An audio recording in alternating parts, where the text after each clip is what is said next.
Silence in a room full of 20 wealthy 7-year-olds was rarely a sign of peace. Usually, it meant mischief was being plotted with the precision of a corporate takeover. But today, the silence in room 3B at Oak Ridge Academy was born of exhaustion. The heavy, slate-gray sky pressing against the tall windows seemed to sap the energy from the children, leaving them listless over their grammar workbooks.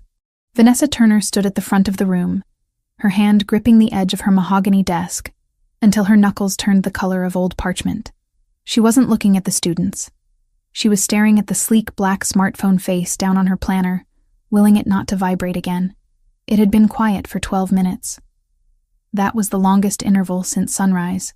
She smoothed the fabric of her skirt, a nervous tic she had developed over the last 6 months. To the parents who paid $50,000 a year in tuition, Vanessa was the picture of composed dedication. A 29-year-old widow with impeccable credentials, a soft voice, and a resilience that made her an excellent educator. They saw the honey blonde hair pinned back in a chignon and the polite smile. They didn't see the woman who checked the locks on her apartment door 5 times before sleeping. They didn't see the bank alerts for the legal fees she could no longer afford. The phone buzzed against the wood. A short, angry sound. Vanessa didn't flinch visibly, but inside, her stomach twisted into a cold knot. She knew exactly what the message would say. Ryan Foster didn't need to be creative to be terrifying. He just needed to be consistent. He was a detective with the NYPD, a man who wore his badge not as a shield for the public, but as a weapon for his private wars. She slid the phone into her pocket without checking the screen. Reading it now would break her. She had to get through the afternoon. She had to get through the art exchange with the kindergarten class. She had to pick up Lily, one step at a time. If she looked too far ahead, the panic would swallow her whole. In the back row, closest to the radiator that clanked rhythmically, Leo Giardoni watched his teacher. He was 7 years old, but his eyes were ancient. Dark, observant, and unsettlingly intelligent, Leo didn't fit in with the other children. While they bragged about their ski trips to Aspen, or their new game consoles, Leo observed. He measured the world in silences and shadows. He liked Ms. Turner. She didn't talk down to him in that high-pitched voice adults used when they thought children were stupid. She smelled like vanilla and old books, a scent that reminded him of a memory he couldn't quite place. Perhaps from before his mother had packed a bag and vanished into the night, leaving him in the cavernous silence of his uncle's penthouse. Leo saw the way Ms. Turner's hand trembled when she reached for her water bottle. He saw the dark circles she tried to hide with concealer. He recognized the look in her eyes because he saw it in the mirror every morning. It was the look of someone waiting for the floor to drop out beneath them. "All right, everyone," Vanessa said, her voice steady despite the tremor in her hands. "Close your workbooks. It's time to head to the studio for the holiday project. Remember, we are setting an example for the kindergartners." Gentle hands, inside voices. The class erupted into the chaotic noise of chairs scraping and zippers zipping. The energy shifted from lethargy to excitement. They were making holiday cards today. Glitter and glue were high currency. Leo moved slowly. He packed his notebook, his movements precise. He hated the chaos. He hated the noise. He wanted to go home to the quiet order of his uncle's library, but he slung his expensive leather backpack over one shoulder and joined the line. The art studio was a large, airy space down the hall, smelling of tempera paint and wet wool from the coats drying near the entrance. The kindergarten class was already there, a swarm of smaller bodies and higher-pitched voices. Vanessa moved through the room like a ghost, helping open glue sticks and mediating disputes over red markers. She scanned the room constantly, her blue eyes darting to the door every time someone walked past. She was looking for Lily. Her daughter was sitting at a low table near the window, her blonde pigtails bobbing as she aggressively colored a snowman. Lily Turner was the only bright spot in Vanessa's collapsing world. She was 6, innocent, and completely unaware that her mother was currently being blackmailed with a fabricated dossier linking her to a drug ring she had never heard of. "Mommy," Lily chirped, spotting Vanessa. "Hi, Bug," Vanessa said, forcing a brightness into her tone that she didn't feel. She touched Lily's shoulder, grounding herself. "Are you making that for Grandma?" "No, for Santa." Lily whispered conspiratorially. But it's a secret. Okay, a secret. Vanessa kissed the top of her head. I have to help with the glitter station. You stay here, okay? As Vanessa moved away, the phone in her pocket buzzed again. Long, persistent. A call. She ignored it, but the vibration felt like a brand against her hip. Leo stood near the coat racks, watching the scene. He had finished his card early, a geometrically perfect Christmas tree with no people around it. He was bored. He watched Lily Turner working on her drawing. She was intense, pressing the crayons down hard. He liked her. She didn't ask him why he didn't have a mom. She just shared her goldfish crackers. The bell rang, signaling the transition to dismissal. The controlled chaos turned into a stampede. Teachers began clapping their hands for attention, organizing lines for buses and pickup. Backpacks, everyone. Don't forget your gear. The art teacher shouted over the din. The pile of bags in the corner was a mountain of nylon and leather. Leo went to retrieve his. He was jostled by a boy named Tyler, who was rushing to get to the door. Leo stumbled, annoyed, and grabbed the strap of the bag nearest to him. It was pink. He frowned, dropping it. He reached for the black one next to it, but in the crush of 30 children grabbing their belongings, things were shifting. Another pink backpack, Lily's, was knocked over, sliding next to Leo's feet. Leo, recovering his balance, reached down. The lighting in the corner was dim, shadows stretching long as the winter sun set early. He grabbed a handle. It wasn't his bag. He realized it a second too late as he was swept up in the current of students heading for the door. He looked down. He was holding a pink backpack with a unicorn keychain. He stopped, trying to turn back. But the flow of traffic was one way. He looked around for the owner. He saw Lily Turner disappearing out the door with a black leather backpack. No, she had a pink one too. There were 3 girls with pink backpacks. Leo sighed, the weight of the error settling on his small shoulders.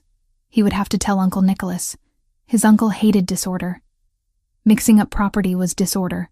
He found a quiet corner in the waiting atrium, away from the noise.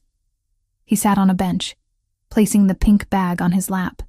Curiosity, a trait his uncle encouraged, got the better of him.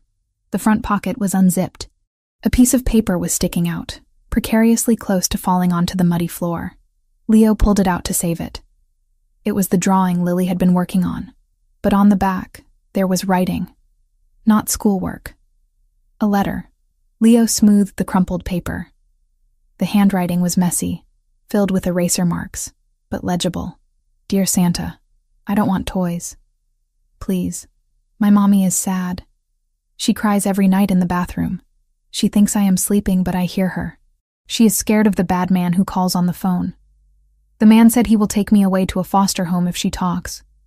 Mommy says everything is okay, but her hands shake. Please help her. She is the best mommy. Make the bad man stop. I promise I will eat all my vegetables. Lily. Leo stared at the words. The sounds of the atrium, parents greeting children, the squeak of wet boots, faded into a dull roar.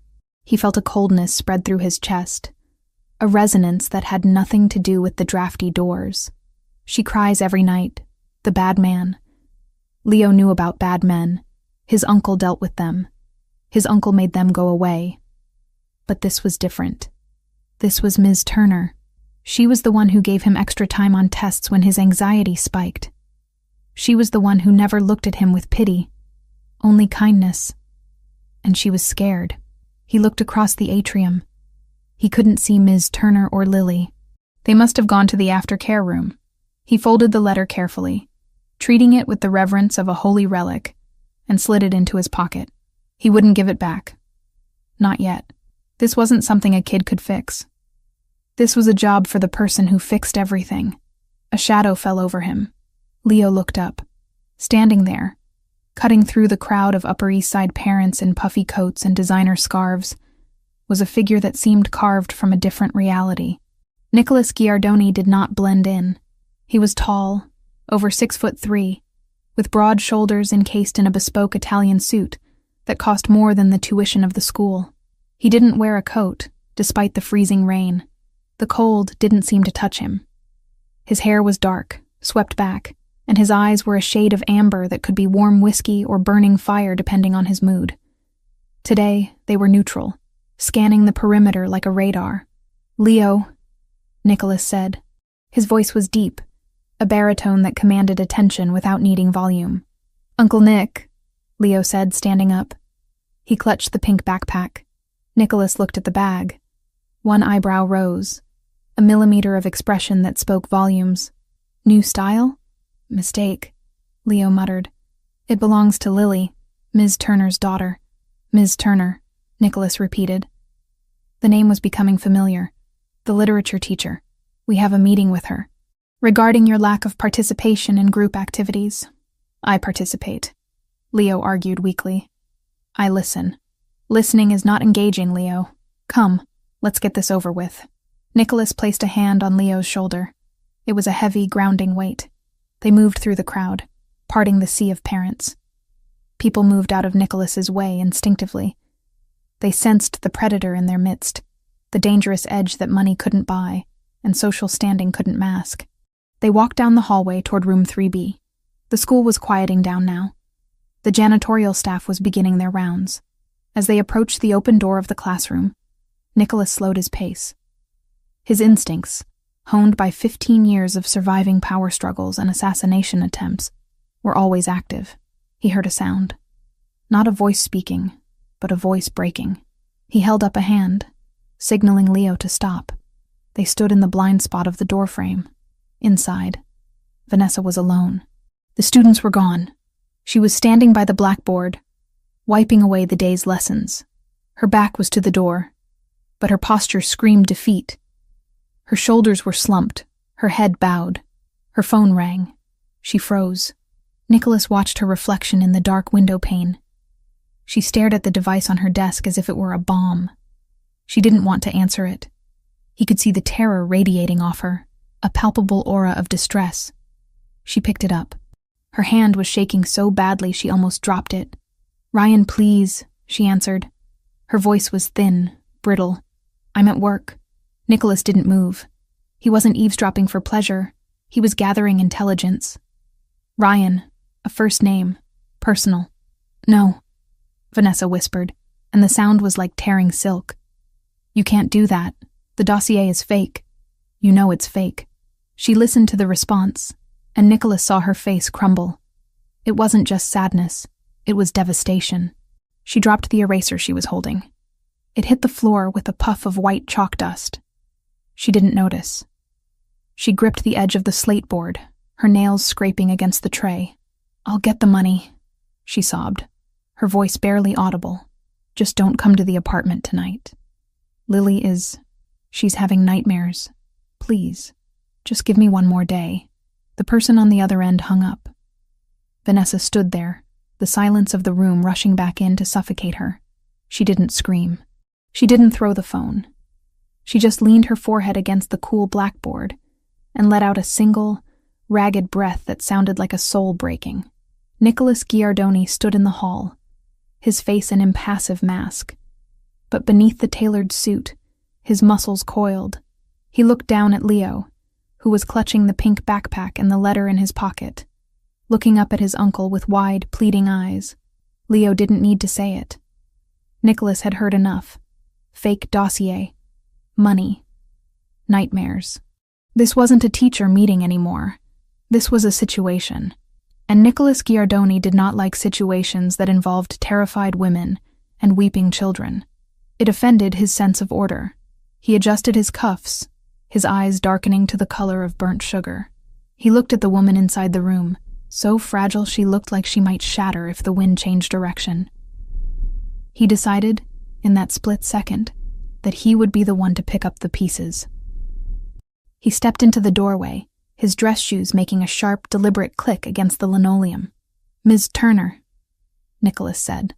Vanessa spun around, gasping, her hand flying to her chest. She looked at him with wide, terrified eyes, seeing a large, imposing man blocking her exit. For a second she thought it was him, the bad man. But then her eyes adjusted. Mr. Giardoni," she stammered, frantically wiping her eyes, trying to reassemble the mask of the professional teacher. I didn't hear you come in. Is it 4:30 already? It is, Nicholas said. He didn't smile. He walked into the room, taking up all the available space, his presence pressing against the walls. He stopped in front of her desk, looking down at the dropped eraser, then back up to her tear-stained face. He saw the fear. It was raw and ugly, and he saw the spark of defiance buried deep beneath it, the only thing keeping her standing. "We need to talk," Nicholas said, his voice calm, cool, and utterly absolute. "About Leo. And about the backpack my nephew seems to have acquired." Vanessa looked at Leo, then at the pink bag, confusion warring with her panic. She nodded, swallowing hard. "Of course." "Please, sit down." But Nicholas didn't sit. He stood guard, his back to the door, watching her. He had seen the enemy without ever meeting him. And he knew, with the certainty of a man who controlled empires, that the balance of power in Vanessa Turner's life was about to shift violently in her favor. The dossier landed on the glass surface of the desk with a heavy, authoritative thud that echoed through the silence of the penthouse office. It was 2 a.m, 48 hours after Nicholas Giardoni had walked out of Oak Ridge Academy with a child's plea for help burning a hole in his pocket. The city outside the floor-to-ceiling windows was a sprawling grid of electric bioluminescence, alive and indifferent. But inside, the atmosphere was stagnant, heavy with the scent of espresso and the ozone smell of laser-printed secrets. Nicholas sat in his leather chair, the high back supporting a frame that was currently rigid with suppressed violence. He didn't open the folder immediately. He took a sip of the black coffee, his eyes fixed on the man standing on the other side of the desk. "Tell me," Nicholas commanded, his voice a low rumble that vibrated in the quiet room. Silvio, his head of intelligence, adjusted his glasses. He was a small, unassuming man who could find the skeleton in a saint's closet within an hour. "It is worse than we thought, boss. The woman is drowning." Nicholas finally reached out, his manicured fingers flipping open the cover of the beige file. The first photograph was a candid shot of Vanessa Turner walking into the school. She looked exhausted, her posture defensive, clutching her purse as if it contained state secrets. "Vanessa Turner, 29, Silvio recited from memory. Widowed 3 years ago. Her husband, Mark Turner, died in a multi-car pileup on the I-95. No life insurance. The policy had lapsed 2 months prior due to a missed payment. He left her with significant debt, mostly medical bills from a previous condition he hadn't disclosed." Nicholas scanned the financial records. They were a testament to a desperate, grinding struggle. Every paycheck from the academy was immediately siphoned off to creditors, rent, and utility companies. There were gaps where she clearly hadn't eaten so her daughter could have new shoes. It was the arithmetic of survival, and the numbers didn't add up. "And the cop?" Nicholas asked, turning the page. "Detective Ryan Foster." Silvio spat the name with professional disdain. 32. Decorated on paper, but his internal affairs file has been flagged and buried 3 times in the last 5 years. Excessive force, intimidation, evidence tampering. He meets his quotas, so the precinct looks the other way. Nicholas stared at the photo of Ryan Foster. He had the kind of face that trusted authority too much, handsome in a generic, predatory way, with eyes that looked flat and dead. He and Vanessa dated for 4 months. Silvio continued. She broke it off 6 months ago. Foster didn't take it well. He's been systematically dismantling her life since. He uses police resources to run plates on anyone she speaks to. He's had her car towed 3 times for parking violations that didn't exist. And the threats? He's smart about them. Encrypted apps, burner phones, verbal warnings in dead zones where cameras don't reach. The 'Ndrangheta connection? Confirmed. Silvio nodded gravely. Foster has a gambling problem. He owes 40 grand to a bookie in Queens who kicks up to the Calabrese family. They own him. He runs interference for their street-level pushers in exchange for debt forgiveness. He's desperate, boss. And desperate men are volatile. Nicholas closed the file. The anger he felt wasn't the hot, impulsive rage of his youth. It was cold, structural, and absolute. This man, this badge-wearing thug, was terrorizing a woman who spent her days teaching children how to read poetry. He was using the machinery of the law to crush a mother who was already on her knees. And he had made Lily cry. Nicholas stood up, buttoning his suit jacket. The movement was sharp. "He's escalating." "Yes," Silvio agreed. "We intercepted a text sent to her burner an hour ago. He's losing patience. He's threatening to plant narcotics in her apartment and call CPS. He wants her back. Or he wants her destroyed." "Friday," Nicholas said, looking at the calendar on his desk. "Leo has an early dismissal today for the faculty development afternoon. The school will be empty by 3. What are your orders?" Nicholas walked to the window. Looking down at the city he ruled from the shadows. He saw the lights of police cruisers weaving through traffic, symbols of an order that had failed Vanessa Turner. "Prepare the legal team," Nicholas said, his reflection in the glass looking like a specter of judgment. "I want the debt bought. All of it. The hospital bills, the credit cards, the student loans. Buy it quietly through the shell company in the Caymans. By Monday, I want to be the only person she owes anything to. And Foster?" Nicholas turned back, his amber eyes hard as diamonds. "I'll handle Foster myself. He likes to use fear. Let's see how he handles it when it's directed at him." The corridors of Oak Ridge Academy on a Friday afternoon usually vibrated with the frenetic energy of freedom. Teachers and students alike were desperate to escape the ecosystem of learning for the weekend. But today, the atmosphere in the West Wing was heavy, thick with a tension that seemed to emanate from the walls themselves. Vanessa Turner sat at her desk, staring at the gradebook she hadn't updated in 20 minutes. The school was quiet. Lily was already in the faculty child-minding room down the hall, watching a movie with the other staff kids. Vanessa needed to leave. She needed to grab Lily, get in her unreliable Honda Civic, and drive until the city was a speck in the rearview mirror. But she couldn't move. Ryan was outside. She knew it. She could feel him. He wasn't in the parking lot this time. He was inside. He had used his badge to bypass security, claiming he needed to speak to her about a police matter.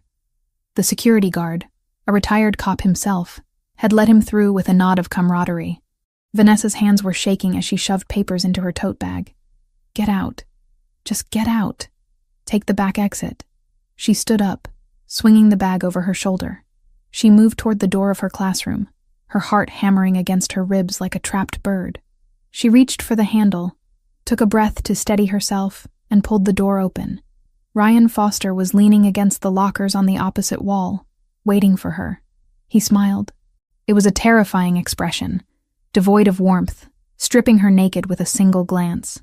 He was wearing his leather jacket and jeans, his badge clipped visibly to his belt, a reminder of his power. "Going somewhere, Ness?" he asked, pushing off the wall and taking a step toward her. Vanessa stepped back, retreating into the classroom. It was a mistake. It gave him permission to follow. Ryan walked in, kicking the door shut behind him with his heel. The latch clicked, a sound that echoed like a gunshot in the empty room. "Leave me alone, Ryan," Vanessa said, her voice trembling despite her best efforts to sound strong. "I have to pick up Lily. Lily can wait," he said, his voice smooth, casual, as if they were discussing the weather. "We need to talk about us. You've been ignoring my texts." "That's rude, Vanessa. I don't like rude. There is no us," she pleaded, backing up until her hips hit the edge of her desk. She was trapped. "Please, just go. If you leave now, I won't report you." Ryan laughed. It was a harsh barking sound. "Report me? To who? My sergeant? He's the godfather of my sister's kid. The precinct is a brotherhood, Ness. You're just a hysterical ex-girlfriend with a history of instability. Who are they going to believe? The decorated detective or the struggling widow who can't even pay her electric bill?" He closed the distance between them. He smelled of stale coffee and aggressive cologne. He loomed over her, using his height to intimidate, placing his hands on the desk on either side of her hips, caging her in. "You look tired," he murmured, leaning in close enough that she could feel the heat of his breath on her cheek. "You look like you need someone to take care of you. Why are you fighting this? You know you can't survive on your own. I can make the debt go away. I can make the investigations stop.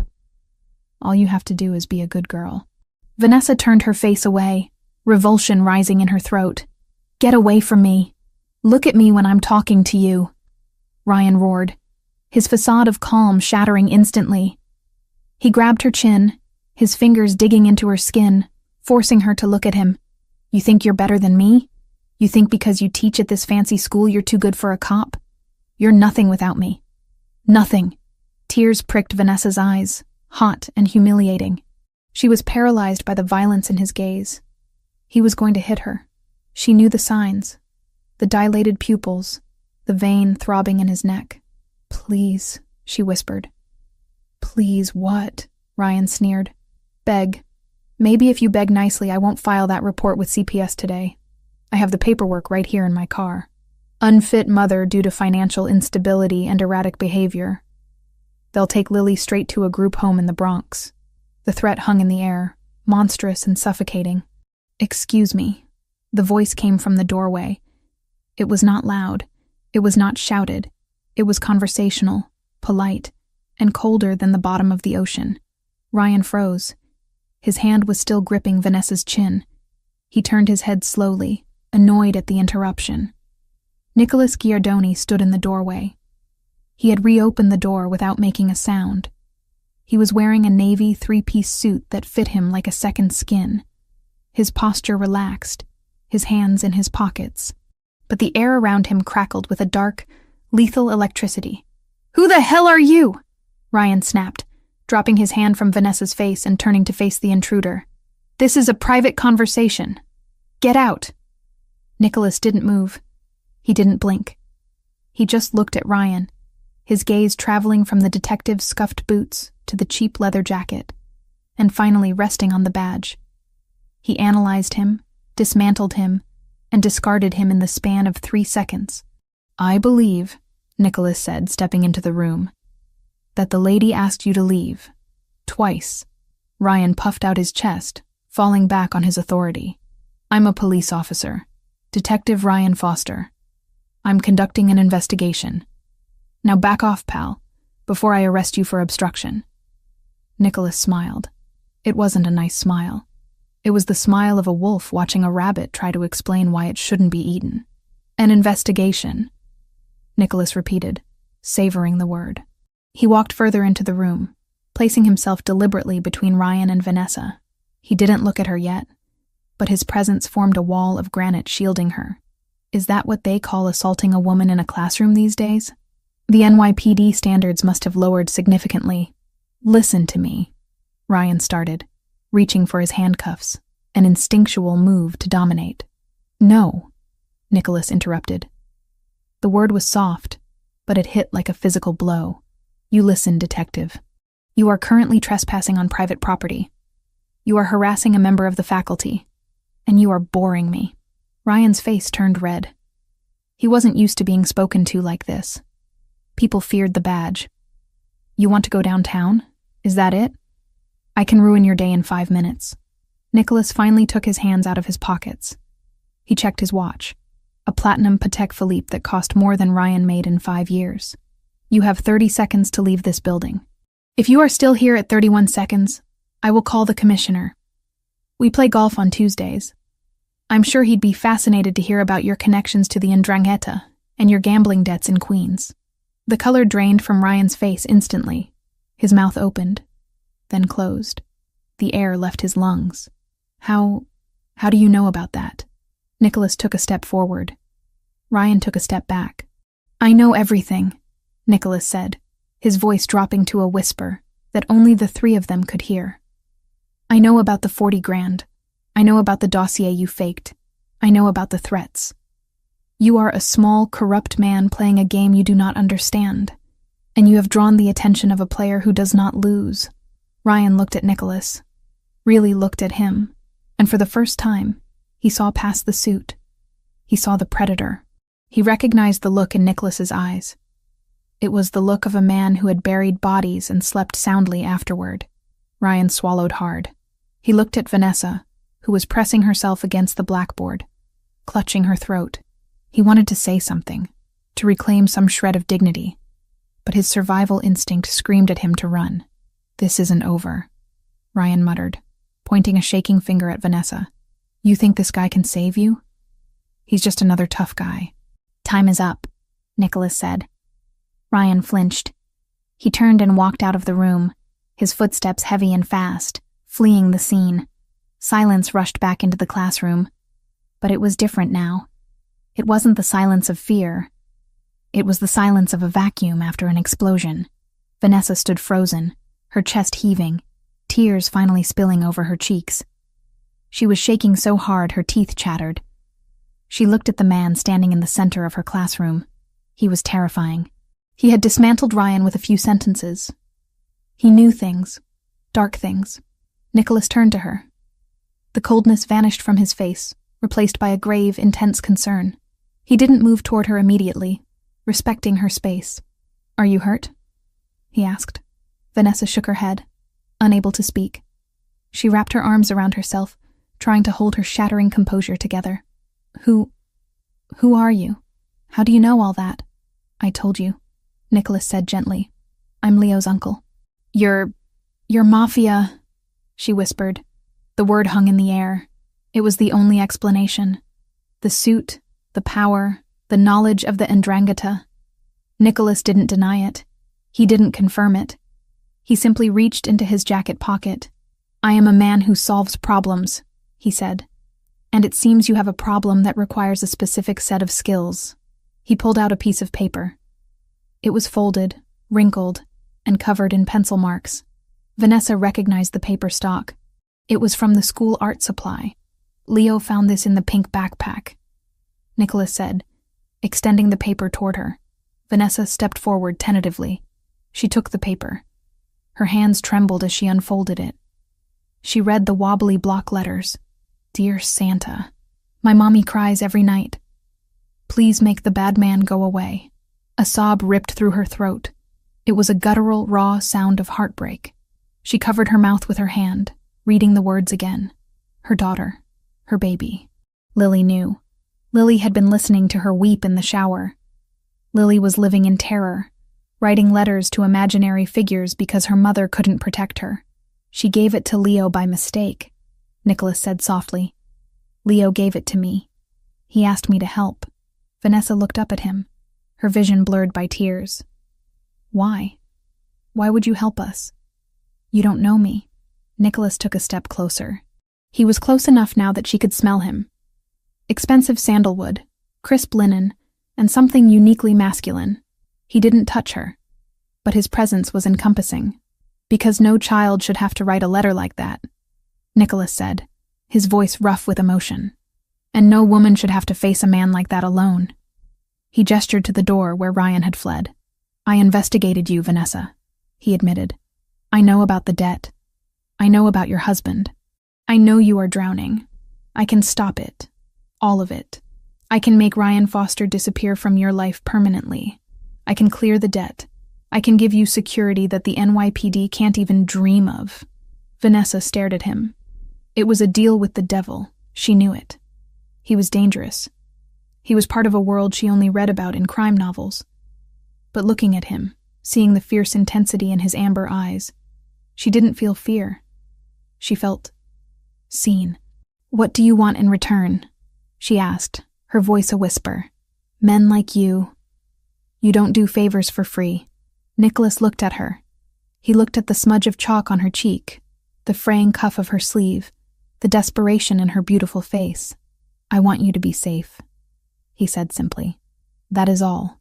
He reached into his pocket again and pulled out a sleek black phone. He placed it on her desk next to the unicorn drawing. This phone is encrypted. Only I have the number. If he comes back, if he even breathes in your direction, you press the contact labeled Nick. Do you understand? Vanessa looked at the phone, then at the letter in her hand. Lily's plea to Santa. Santa hadn't come. But a man in a bespoke suit with the eyes of a wolf had. He'll come back, Vanessa whispered, looking at the door. He always comes back. Let him, Nicholas said, his jaw tightening. Next time he won't find a victim. He'll find me. He nodded to her, a gesture of old-world respect, and turned to leave. Vanessa watched him go. She touched the black phone. The metal was cool against her skin, For the first time in 6 months, the knot of terror in her stomach loosened just a fraction. She wasn't alone anymore. The monster chasing her had just been introduced to a bigger monster, and this one seemed to be on her side. The heavy black cardstock lay on the scratched surface of the teacher's desk, absorbing the fluorescent light overhead. It looked less like a business card, and more like a piece of dark matter that had fallen out of the universe to land between a stack of ungraded spelling quizzes and a jar of pencils. Gold-embossed letters spelled out a name and a number. Nothing else. No title, no company logo, no address. Just Nicholas Giardoni, and a sequence of digits that likely led to a phone that was untraceable by the NYPD. Vanessa stared at it, her chest heaving with the aftershocks of adrenaline. The classroom was empty now, Ryan's aggressive cologne finally dissipating, replaced by the lingering scent of sandalwood and danger that Nicholas had left behind. "I can't do this," she whispered to the empty room. Her voice sounded thin, scraping against the silence.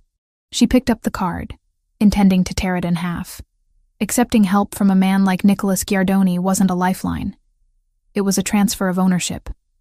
She had watched enough news, heard enough whispers in the faculty lounge about who really owned the construction contracts for the new gymnasium. You didn't invite the devil into your living room just because he offered to turn up the heat. But her fingers wouldn't rip the paper. Instead, she traced the raised gold lettering.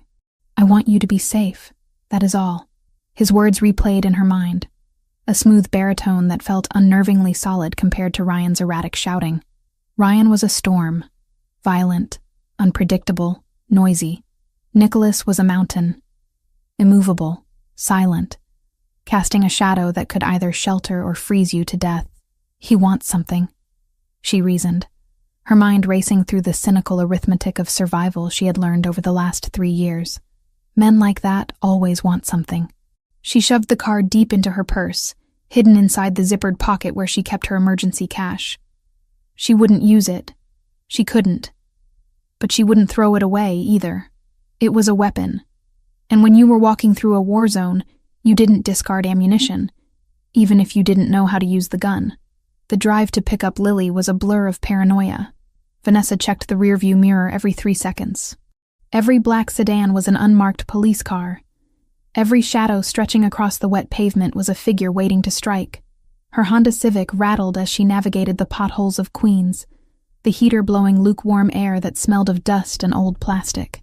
When she reached the aftercare facility, Lily was sitting by the window, her nose pressed against the glass, fogging it up. The sight of her daughter, alive, safe, wearing a mismatched outfit, because she had insisted on dressing herself that morning, broke the dam holding back Vanessa's tears. She swallowed them down. She couldn't be weak. Not now. "Mommy." Lily launched herself into Vanessa's arms the moment the door opened.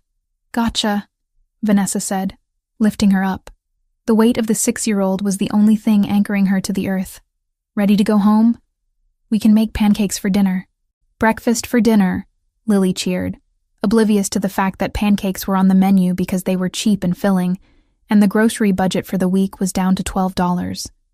The apartment building was a pre-war structure that had survived decades of neglect. The lobby smelled of bleach and boiled cabbage. Vanessa carried Lily up the 3 flights of stairs, her muscles burning. She didn't put her daughter down until they were inside Unit 3B. The ritual began immediately. It was a routine Vanessa performed with religious fervor. Deadbolt clicked. Chain slid into place. A sturdy wooden chair wedged under the knob. She checked the window locks, even though they were on the 3rd floor, and the fire escape didn't reach their bedroom. "Mommy, why do you always put the chair there?" Lily asked, kicking off her sneakers. "Are we playing fort?" "Yes, baby," Vanessa lied, her voice steady. "It's for the fort. We have to keep the dragons out." They ate pancakes in the small kitchen, the only light coming from the stove hood to save electricity. Outside, the wind howled through the alleyway, rattling the loose window frames. Every rattle made Vanessa jump. She watched Lily eat, watching the way syrup stuck to her chin, thinking about the pink backpack and the letter. "My mommy cries every night." Guilt, sharp and toxic, flooded her system. She thought she had been hiding it well. She thought the shower masked the sobbing. But children were radar dishes for emotion. They picked up on every frequency their parents tried to jam. "I love you, Lil," Vanessa said, reaching across the table to squeeze her daughter's hand. "I know," Lily said through a mouthful of fluff. "I love you too, and Santa is going to help us." Vanessa froze. "Santa? I sent him a letter," Lily said matter-of-factly. "Leo said his uncle knows Santa, so it's going to be okay." Vanessa felt a chill that had nothing to do with the drafty window. Leo, the quiet boy with the sad eyes. Nicholas hadn't just intercepted a letter. He had been invited into their lives by the innocence of 2 children. By 9 o'clock, Lily was asleep, clutching her stuffed rabbit. Vanessa sat in the living room, the encrypted black phone Nicholas had given her sitting on the coffee table like a monolith. She stared at it. It seemed to pulse with a silent invitation. Press the button. End the fear. "No," she said aloud. "I can handle this. I'll get a restraining order tomorrow. I'll go to the precinct in a different district. I'll find a lawyer who works pro bono." She fell asleep on the couch, fully dressed, a kitchen knife tucked under the cushion. It was a pathetic defense against a man with a badge and a gun, but it was all she had. The sound that woke her wasn't loud. It wasn't a crash or a bang. It was the soft, distinctive click of metal against metal. Vanessa's eyes snapped open. The apartment was pitch black. The digital clock on the microwave read 2:14 a.m. She held her breath, listening. The silence of the apartment felt heavy, pressurized. Had she imagined it? Then she heard it again, a floorboard creaking in the hallway. The one near the bathroom that always groaned when you stepped on the left side. She wasn't alone. Panic, cold and electrifying, surged through her veins. She reached under the cushion for the knife, her fingers closing around the handle. She didn't move. She couldn't scream. If she screamed, Lily might wake up and come out of the bedroom. She had to draw him away from Lily. "Ryan?" she whispered, her voice trembling. Silence. Then, a low chuckle drifted from the direction of the bathroom. "You should fix that lock, Ness." A credit card and a little shoulder was all it took. The chair was a cute touch, though. He was inside. The realization crashed over her like a tidal wave. He had breached the sanctuary. Vanessa stood up, brandishing the knife, her heart hammering so hard it felt like it was bruising her ribs. "Get out. I have a knife. I'll scream." "Scream and you wake the kid," Ryan's voice replied. He wasn't shouting. He sounded calm, amused. "You don't want Lily to see her mommy bleeding, do you?" The threat paralyzed her. She stood in the center of the living room, shaking. She heard footsteps moving away from her, towards the front door. "I left you a present," Ryan said from the entryway. "Check the bathroom mirror. Just a reminder that I can come and go whenever I want." "You're never safe, Vanessa. Not unless I say you are." The front door opened and closed. The latch clicked. He was gone. Vanessa stood frozen for a full minute, waiting for the trick, waiting for him to burst back in. When the silence stretched on, she rushed to the door, slamming the deadbolt home, fumbling with the chain, her hands shaking so violently she could barely coordinate her fingers. She shoved the chair back under the knob, then dragged the small sofa across the room to barricade it further.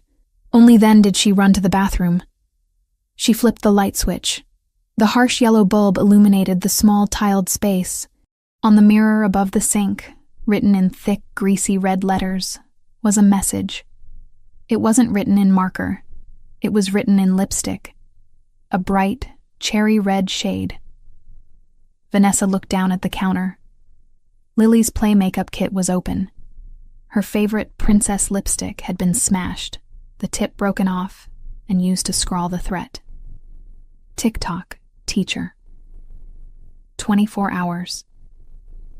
He had touched Lily's things. He had been in here, in the dark, while they slept. He had touched her daughter's toys with his hands. Vanessa dry-heaved, clutching the edge of the sink. The violation was absolute. The restraining order wouldn't work. The different precinct wouldn't work. Ryan was right. He was the law.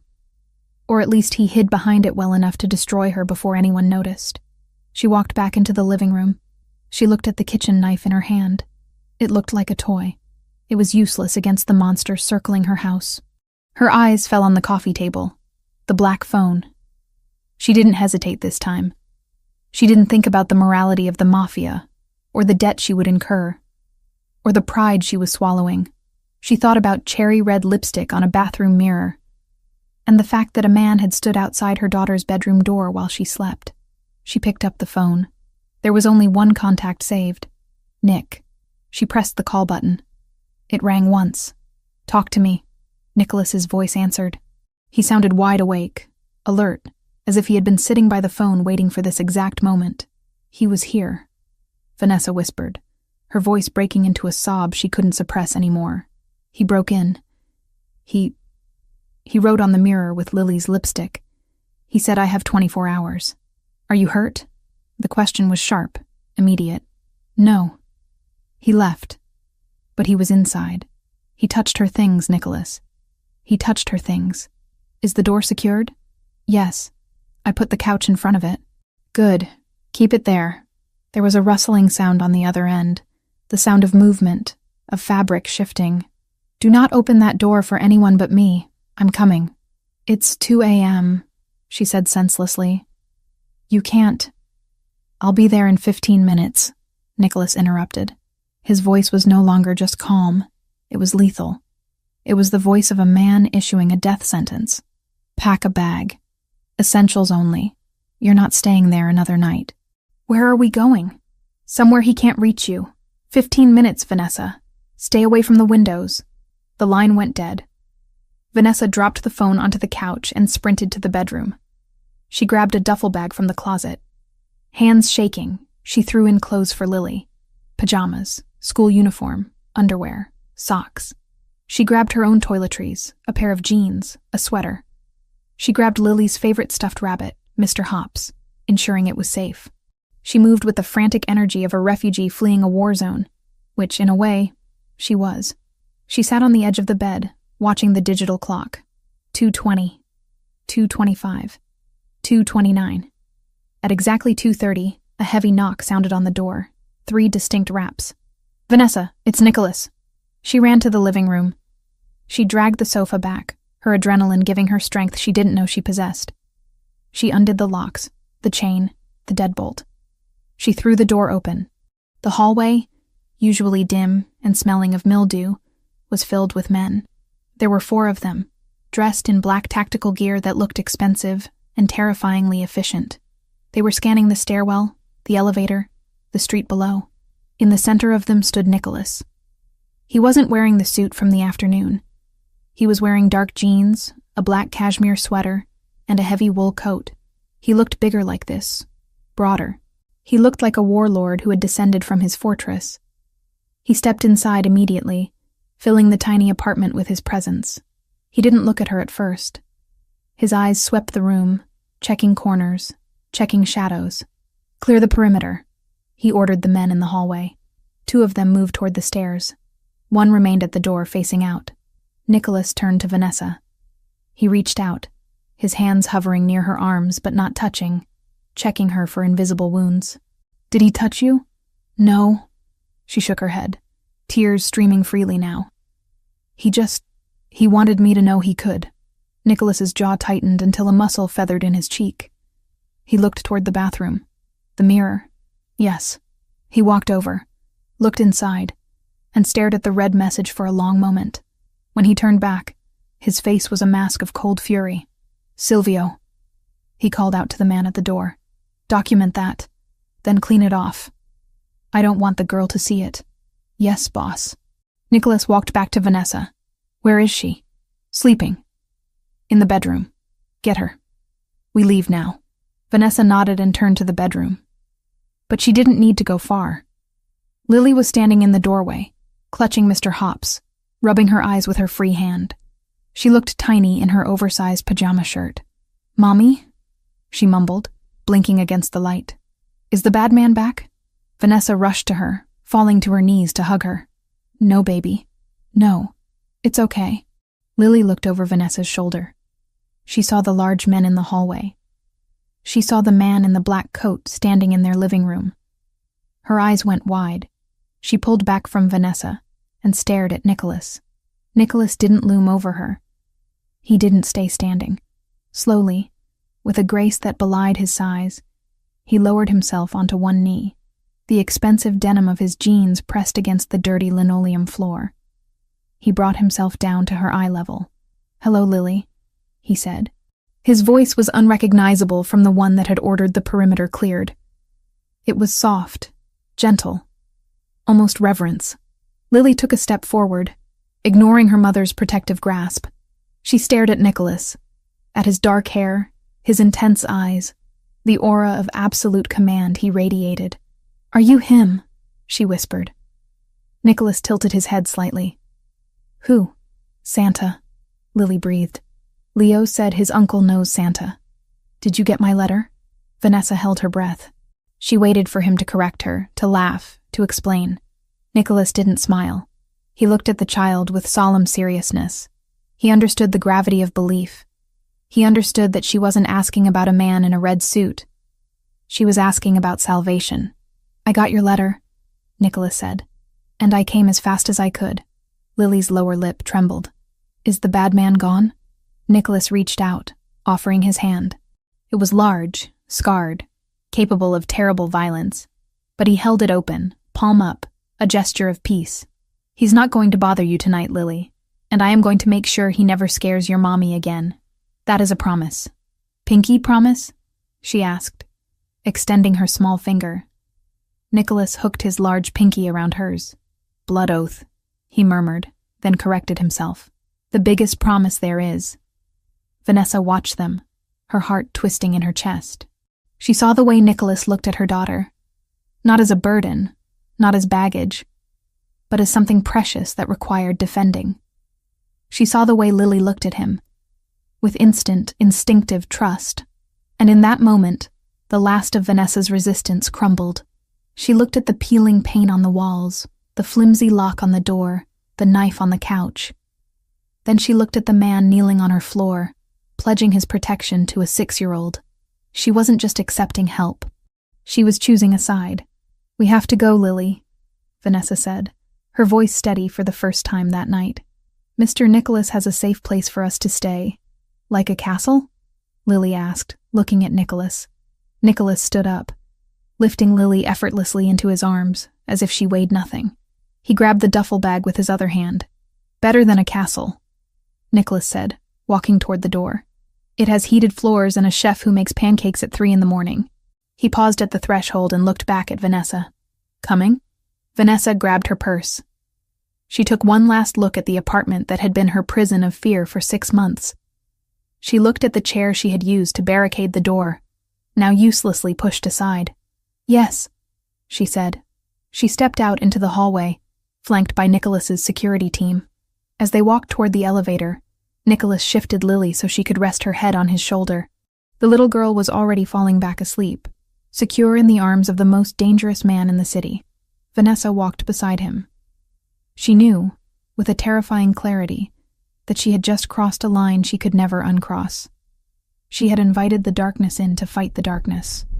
But as she looked at Nicholas's profile, grim, determined, and fiercely protective, she realized that for the first time in years, she wasn't walking alone. They stepped into the waiting elevator, the doors sliding shut on her old life, sealing her fate with a soft metallic chime. The silence of the Upper East Side penthouse was a physical weight, heavy and unfamiliar. For 6 months, Vanessa Turner had lived in a soundscape of fear. The creak of floorboards in a pre-war walk-up, the rattle of single-paned windows in the wind, the phantom vibrations of a phone that signaled another threat. Here, 30 stories above the city, the world was muted by triple-paned glass and thick, plush carpeting that swallowed footsteps whole. Vanessa woke up before the alarm, her body jerking upright in the king-sized bed, her hand instinctively reaching for a weapon that wasn't there. It took her several seconds to calibrate her reality. She wasn't in Queens. The sheets against her skin were high thread-count Egyptian cotton, cool and crisp, not the pilled flannel she had owned for years. The light filtering through the sheer curtains was the soft, diffuse gray of a Manhattan morning, not the harsh glare of a street lamp buzzing outside her bedroom window. She swung her legs out of bed, her toes sinking into the cream-colored rug. The apartment Nicholas had moved them into was a masterpiece of neutral tones. Beiges, soft whites, and warm grays, designed to soothe a nervous system that had been firing on all cylinders for too long. It was a fortress disguised as a sanctuary. She moved to the second bedroom, her heart rate spiking until she pushed the door open. Lily was asleep, sprawled across a bed that looked like a cloud, clutching Mr. Hops. The room was safe. The windows were locked. The door was solid oak. Vanessa exhaled, a long, shaky breath that released a fraction of the tension coiled in her spine. "We're here," she whispered to herself, as if saying it aloud made it true. "We're safe." But safety came with conditions, and Vanessa was not a woman who accepted charity easily. She walked into the kitchen, a space gleaming with marble and stainless steel, to find a coffee maker that probably cost more than her first car. There was a note on the counter, written in a sharp, angular script on heavy cardstock. "Marcus is outside the door. He will drive you. Eat breakfast." There was no signature, but there didn't need to be. Nicholas Giardoni's presence lingered in the instruction, commanding even when he wasn't in the room. When Nicholas arrived an hour later, Vanessa was dressed in her teaching clothes, drinking coffee with a defiance that masked her anxiety. He walked in without knocking. He had a key, of course, and the air in the room seemed to compress. He wasn't wearing the severe black suit from the night of the extraction. He wore a charcoal sweater and dark denim, looking less like a Mafia don and more like a wealthy architect, though the way his eyes scanned the room for threats betrayed his true nature. "You slept," he stated, looking at her. It wasn't a question. "A little," Vanessa replied, setting her mug down. "Nicholas, we need to talk about the arrangement." He paused, leaning against the marble island, crossing his arms over his chest.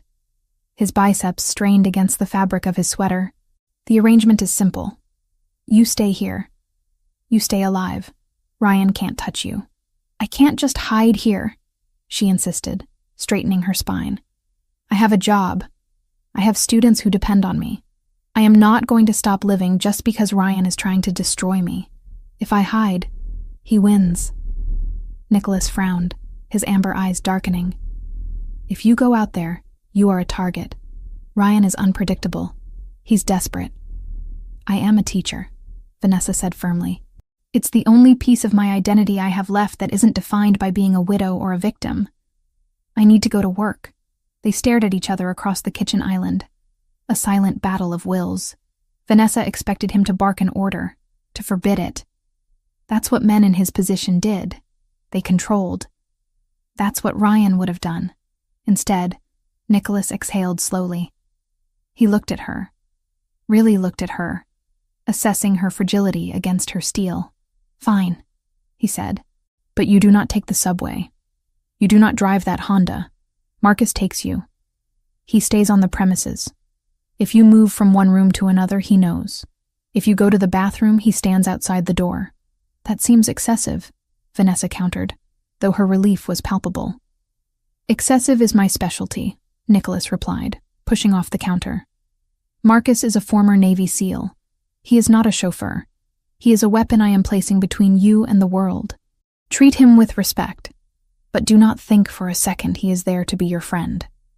He is there to ensure you come home to this apartment every night." The routine established itself with a jarring speed. Vanessa went from being a woman who checked shadows to a woman who traveled in a cavalcade of protection. The black SUV that took her to Oak Ridge Academy was armored. The door thudded with a reassuring heaviness when it closed. Marcus was a silent giant, a man of few words who scanned the perimeter of the schoolyard with the intensity of a hawk. At first, Vanessa felt conspicuous.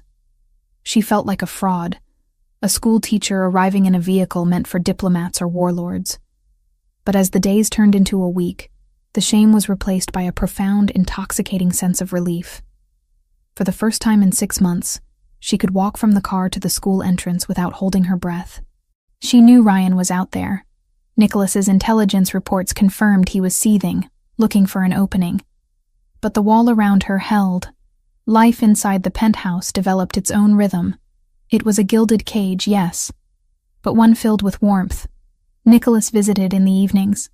He didn't come to collect on a debt. He came to cook, It started on a Tuesday. Vanessa had returned from school, exhausted, planning to make grilled cheese for Lily. She found Nicholas in the kitchen, sleeves rolled up to his elbows, revealing forearms corded with muscle and a faint scar running down his left wrist. The air smelled of garlic, basil, and simmering tomatoes. "What are you doing?" she asked, stopping in the doorway, her bag sliding from her shoulder. "Making sauce," Nicholas said, not looking up from the onions he was dicing with surgical precision. "The jarred stuff you have in the pantry is an insult to my ancestors." I didn't know you cooked. There are many things you don't know about me, Vanessa," he murmured, scraping the onions into a pan. The sizzle was loud in the quiet room. "Go change. Wash the day off. Dinner will be ready in 20 minutes. It became a pattern. He would arrive, cook, and they would eat together. It was domesticity viewed through a funhouse mirror. The Mafia boss and the literature teacher breaking bread while a bodyguard stood watch in the hallway. Conversations were tentative at first, navigating the minefield of their realities. But food has a way of disarming defenses. Over plates of osso buco and risotto Milanese, the layers began to peel back. "Why?" Vanessa asked one night.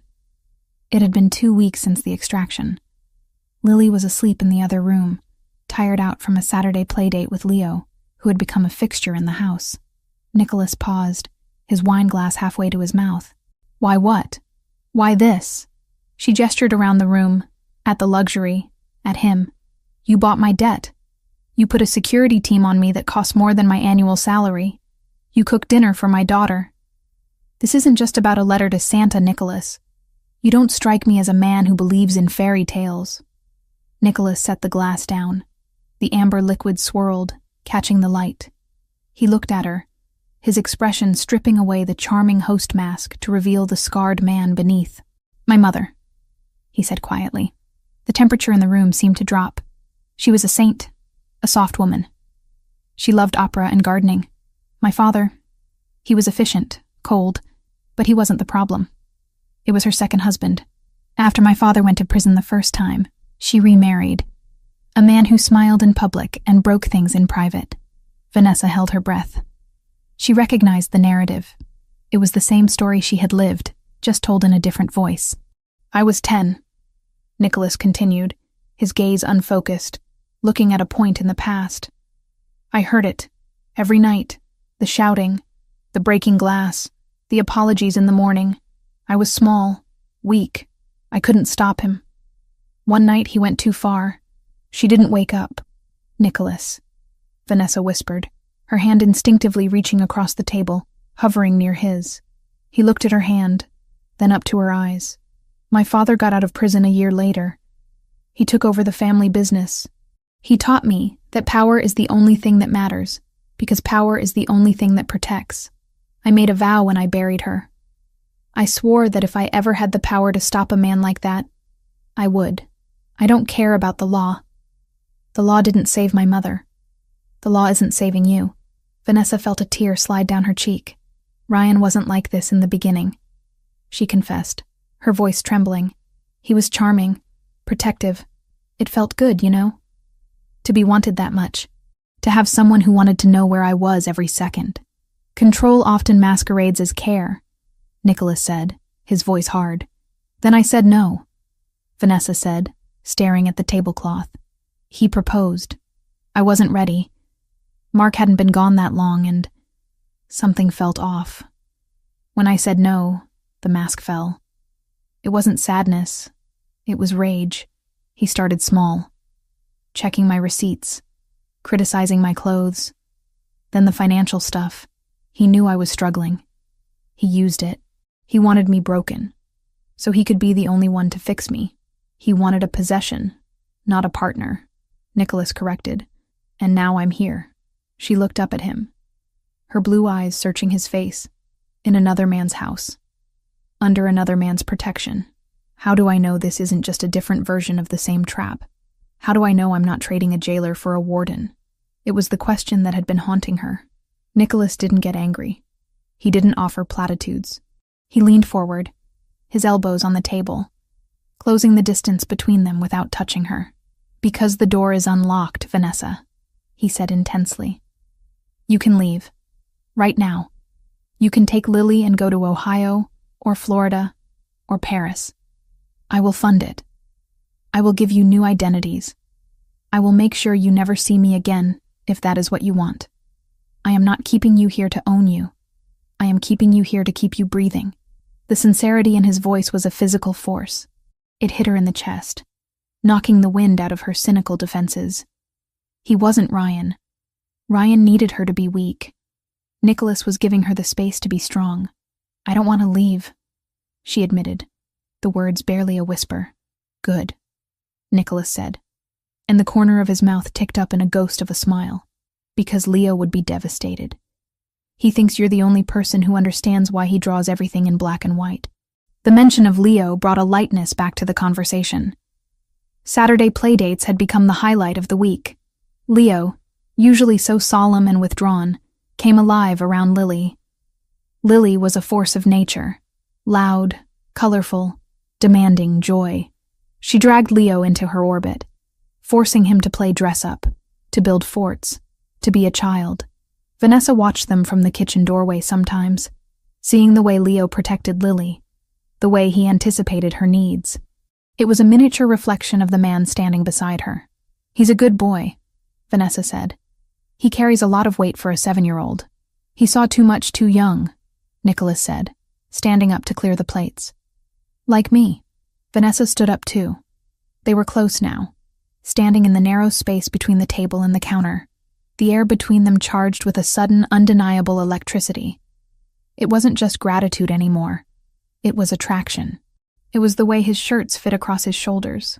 It was the way he looked at her, not as a victim, but as a woman who had walked through fire and come out carrying her daughter. She saw his gaze drop to her lips, then flick back up to her eyes. He wanted to kiss her. She could feel the desire radiating off him, heat against her skin, and God help her. She wanted him to. She wanted to feel something other than fear. She wanted to feel his strength wrapped around her, not as a shield, but as an embrace. But she froze. The trauma was still there, a jagged glass wall between her and intimacy. Nicholas saw the hesitation. He saw the minute tensing of her shoulders. He stepped back immediately, respecting the boundary she hadn't even voiced. I should go, he said, his voice rougher than usual. I have a meeting downtown. Late night. Thank you, Vanessa said, her voice breathless. For dinner, for everything. You don't need to thank me for doing what is right. He walked to the door. Before he left, he turned back. Sleep well, Vanessa. Marcus is on duty. Nothing gets through that door. Good night, Nicholas. When the door clicked shut, the silence returned, but it wasn't heavy anymore. It was filled with possibility. Vanessa touched her lips, imagining the kiss that hadn't happened. She wasn't just safe. She was starting to feel alive. The next morning, the reality of her dual life hit her. She was grading papers at the kitchen table while Lily watched cartoons. The sun was streaming in, making the room feel bright and hopeful. Mommy, look! Lily pointed at the TV. It's the park. Can we go to the park, please? I haven't been on a swing forever. Vanessa hesitated. The park was public. The park was open. But they had been cooped up for nearly 3 weeks. Lily was climbing the walls. We have to ask Marcus, Vanessa said. Marcus, standing by the door like a statue, nodded once. Central Park is fine, ma'am. We stick to the open areas. I'll have a second unit trail us. A second unit? Vanessa asked. Standard procedure for open ground, Marcus replied. The outing was a military operation disguised as a family afternoon. They took the SUV. They walked to a playground that was fenced in. Marcus stood at the gate, his eyes constantly moving behind dark sunglasses. 2 other men, dressed in jogging clothes but clearly not jogging, loitered near the perimeter. Vanessa sat on a bench, watching Lily pump her legs on the swing, soaring higher and higher. Her daughter's laughter drifted on the wind, a sound of pure, unadulterated joy. She took a deep breath of the cold winter air. For the first time, she allowed herself to imagine a future. Maybe, just maybe, this wasn't temporary. Maybe she could build a life here. Not as Nicholas's charity case, but as something else. Her phone buzzed. It was the encrypted black phone. Nicholas. I hope she's enjoying the swings. Tell Marcus to check in at 1400 hours. Vanessa smiled, typing back. She loves it. You should be here. She stared at the message before sending it. It was bold. It was an invitation. She pressed send before she could lose her nerve. The reply came instant. Nicholas. Soon. I have some trash to take out first. Vanessa didn't ask what the trash was. She knew. Somewhere in the city, Nicholas was dismantling the threats against her. She should have felt guilty about the violence that implied. She should have felt morally compromised. But as she watched Lily jump off the swing and land in the wood chips, safe and happy, Vanessa realized she didn't care about the morality of the wolf. She only cared that he was guarding her door. That evening, when they returned to the penthouse, the atmosphere had shifted. It felt like home.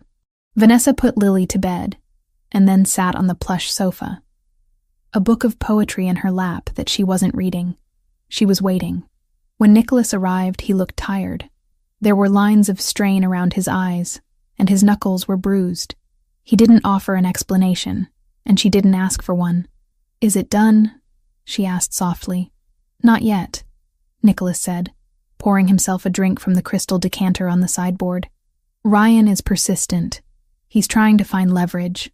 He's digging into old files, trying to find dirt on me to trade. Will he find anything? Nicholas took a sip of the whiskey.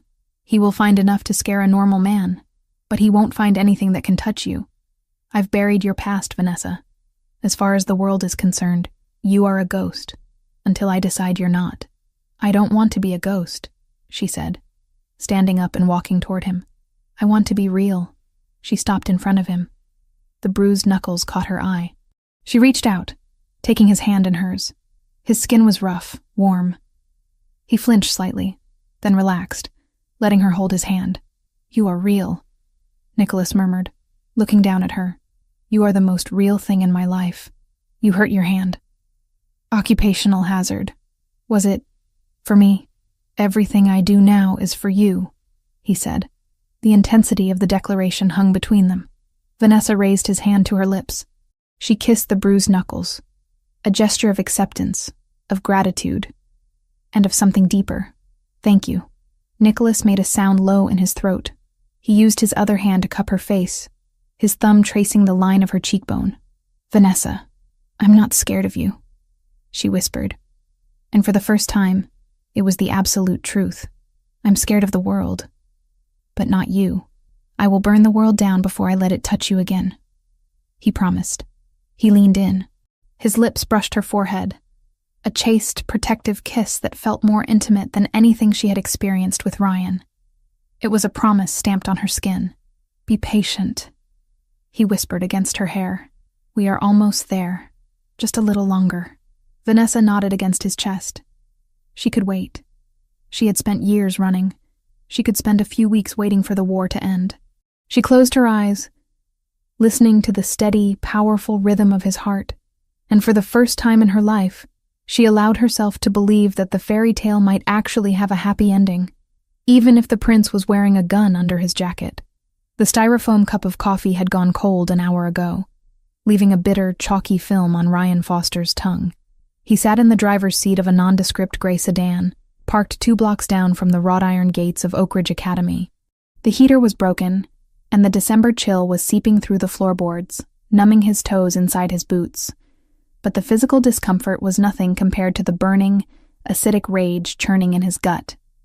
He was invisible. In the last week, Ryan had tried to access Vanessa's file in the NYPD database, only to find himself locked out. He had tried to run a credit check, and the system had flagged his credentials for review. He had driven past her old apartment in Queens, intending to leave another message, only to find it empty, the landlord claiming a corporate entity had bought out the lease. Vanessa Turner had simply ceased to exist. Ryan gripped the steering wheel until the leather creaked. He knew who was behind it. Nicholas Giardoni. The name was whispered in the precinct locker rooms, usually followed by a nervous laugh or a change of subject. Giardoni wasn't just a mobster. He was an institution. He didn't just break legs. He erased people. And he had taken Vanessa. She thinks she's better than me, Ryan muttered to the empty car, his eyes fixed on the rearview mirror. She thinks she can trade up, upgrade from a detective to a Don. The thought twisted inside him. It wasn't just about losing her anymore. It was about the insult. It was about the fact that she had looked at him with terror, but looked at Giardoni with hope. His phone buzzed on the passenger seat. It was a burner, a cheap plastic thing he had bought with cash. The caller ID was blocked. Ryan picked it up. "Yeah? You said you had a location." A voice rasped on the other end. It was thick with a Calabrian accent, heavy and dangerous. It was the voice of the 'Ndrangheta, the organization Ryan owed $40,000 to.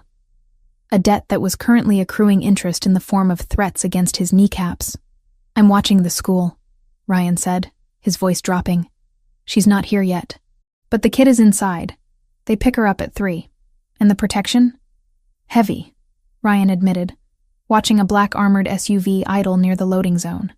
A man who looked like a tank in a suit, Marcus, was standing by the rear door. "Giardoni's top guys. You can't just grab her. You need a crew.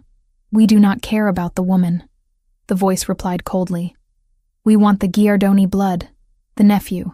The boy is the leverage we need to make Nicholas renegotiate the shipping lanes." Ryan froze. He had called them to get Vanessa back, to scare Giardoni off.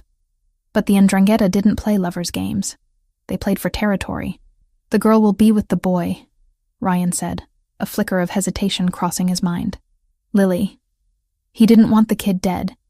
He just wanted the mother back under his thumb.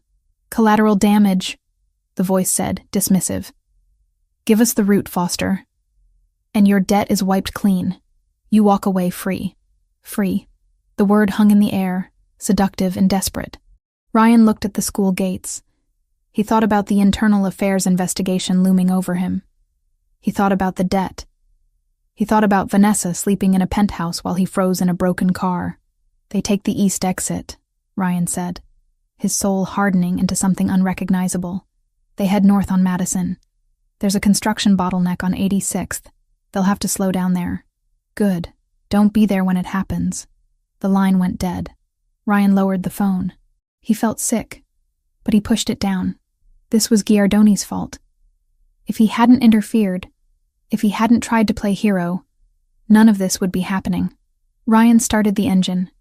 He was just taking back what was his. If things got messy, well, that was just the cost of doing business.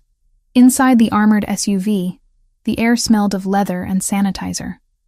Vanessa sat in the back seat, checking her watch. 2:58 p.m. The routine had become a sedative.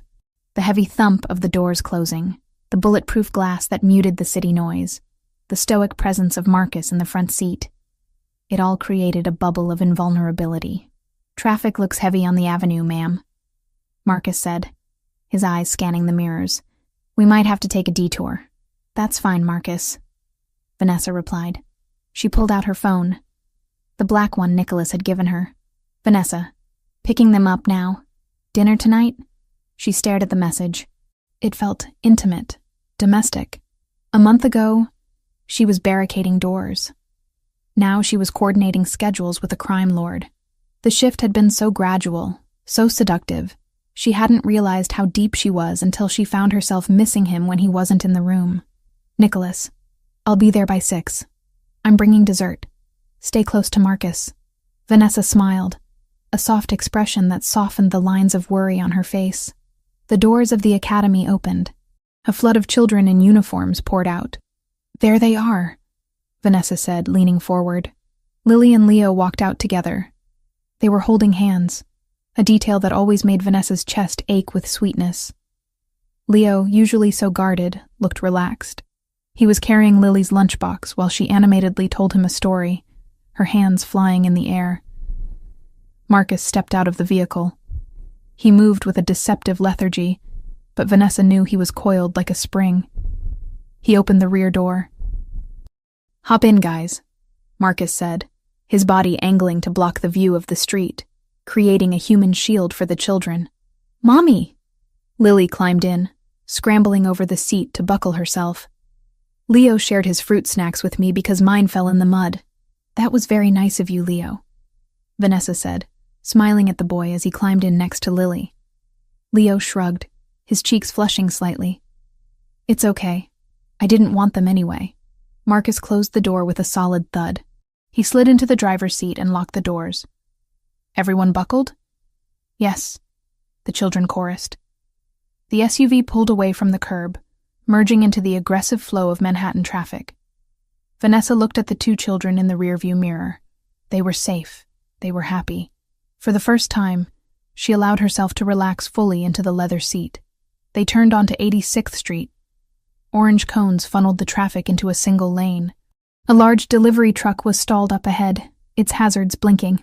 Hold on, Marcus said sharply. His tone had changed.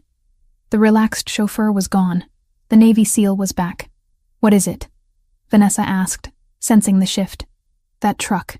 It's not stalled. No driver in the cab. Before Vanessa could process the words, a white van screeched out of the alleyway to their right, jumping the curb and slamming into the side of the SUV. The impact was deafening. Metal shrieked against metal. The heavy armored car rocked violently, thrown sideways but not tipping over. Heads down! Get down! Marcus roared. Vanessa didn't think. Instinct took over.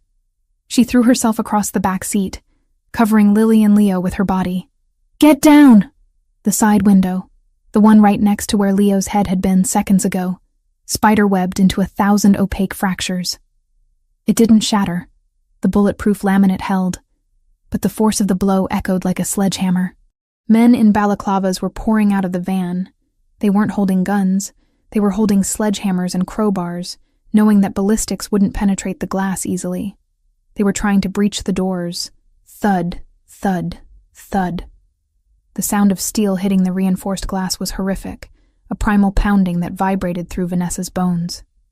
Lily was screaming, a high, terrified sound that tore at Vanessa's soul. Leo was silent, curled into a ball, his hands over his ears. Hang on! Marcus yelled. He threw the SUV into reverse. The engine roared, a beast waking up. He slammed the gas, ramming the car behind them to create space. Then he spun the wheel, driving the heavy vehicle up onto the sidewalk, crushing a metal trash can. A gunshot rang out. It wasn't from the attackers. It was Marcus. He had lowered his window just an inch, firing with precision through the gap. One of the attackers dropped his crowbar, clutching his shoulder. The others flinched, retreating for a split second. That second was all Marcus needed. He floored the accelerator. The SUV surged forward, scraping against the brick wall of the building, sparks flying like fireworks past the windows. They smashed through the construction barricade, sending orange cones flying, and burst back onto the open avenue. Vanessa held the children down, her body shaking violently. Stay down. Don't move. Do not move. Mommy. Lily sobbed into the leather seat. I want to go home. We're going home, baby. We're going home, Vanessa chanted, though her eyes were fixed on the shattered spiderweb of the window, realizing how close that hammer had come to her daughter's skull. Marcus was driving like a madman now, weaving through traffic, barking codes into his earpiece. Code red. Package secure but under duress. Sector 4. I need intercept immediately. Vanessa sat up slowly, checking the children. They were physically unharmed, but the terror in their eyes was absolute. Leo was pale, his eyes wide and vacant, retreating into that dark place inside himself. Lily was hysterical, hyperventilating.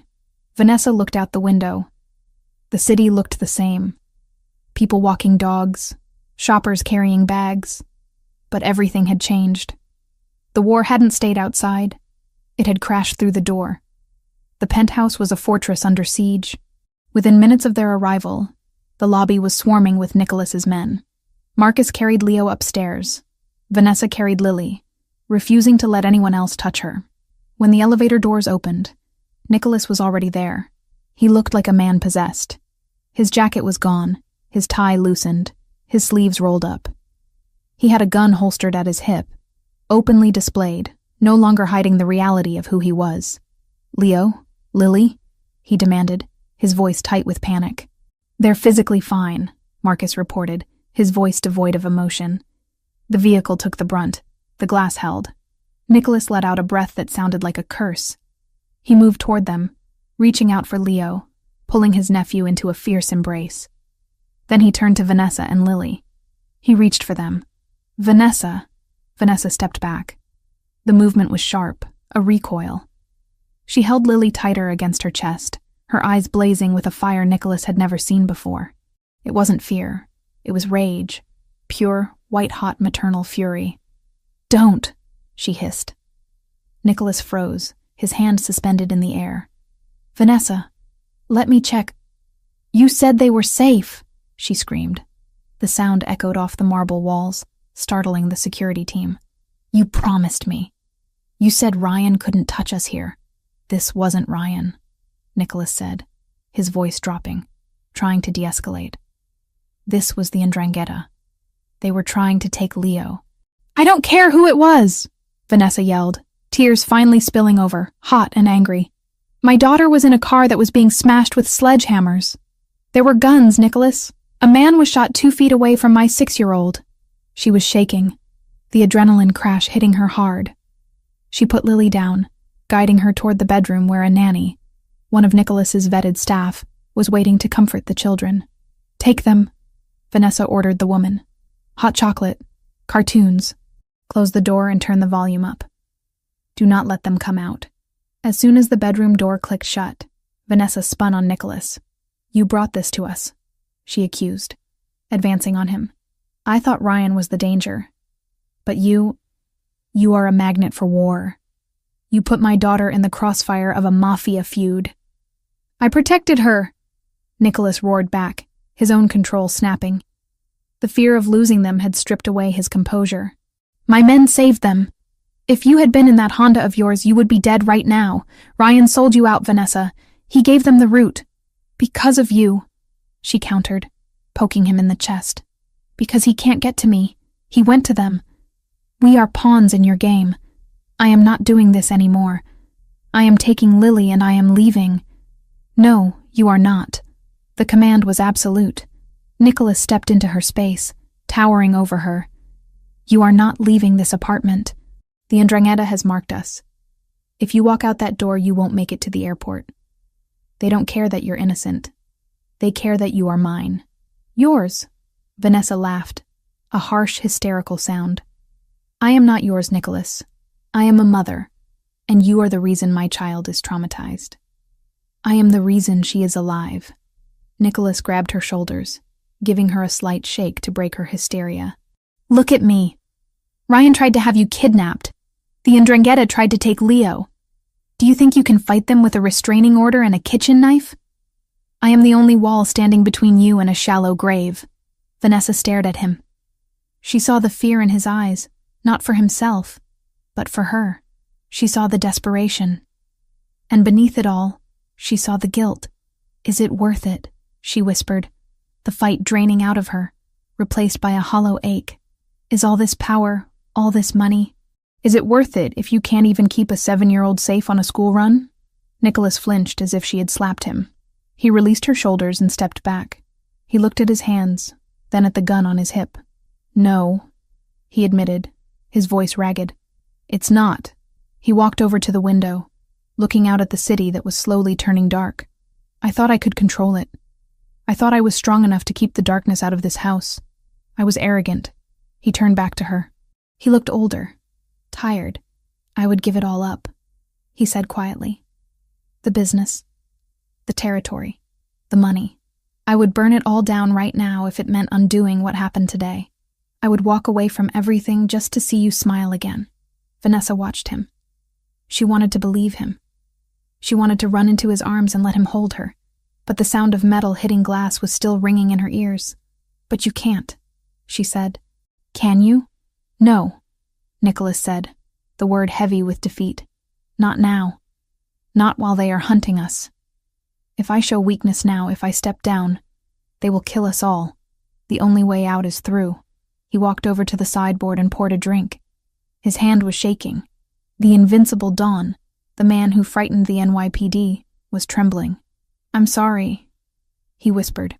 Vanessa looked at the bedroom door where the children were hiding. Then she looked at the man standing alone in the middle of his empire. She realized with a sinking heart that he was right. Leaving was a death sentence. Staying was a nightmare. "Fix it," she said, her voice hard. Nicholas looked up. "You said you fix things," Vanessa said, wiping her tears with the back of her hand. "You said you are the monster that bad men fear. Then go be the monster, Nicholas. End this. Destroy Ryan. Destroy the people who touched my daughter's car. Do whatever you have to do. But do not come back to me until it is done." Nicholas set the glass down. The steel returned to his spine. The amber eyes cleared, the hesitation evaporating. She had given him permission. She had given him a directive. "I will," Nicholas promised. "I will rain hell on them." He walked to the door. He didn't try to kiss her. He didn't try to touch her. He knew he had lost that privilege the moment the glass cracked. He opened the door, stopping only to look back at her one last time. "Lock the door, Vanessa, and don't wait up." He left. Vanessa stood in the silence of the penthouse. She walked over to the door and engaged the deadbolt, the chain, and the electronic keypad. Then she slid down to the floor, pulling her knees to her chest. And finally, silently, she began to scream into her hands. The silence that descended upon the penthouse in the days following the attack was not the peaceful quiet of safety. It was the suffocating stillness of a holding cell. The heavy velvet curtains were drawn tight against the panoramic windows, shutting out the gray Manhattan skyline and the world that had tried to smash its way in with sledgehammers. Inside, the air was recycled and stale, thick with the unsaid and the undone. Vanessa Turner had retreated.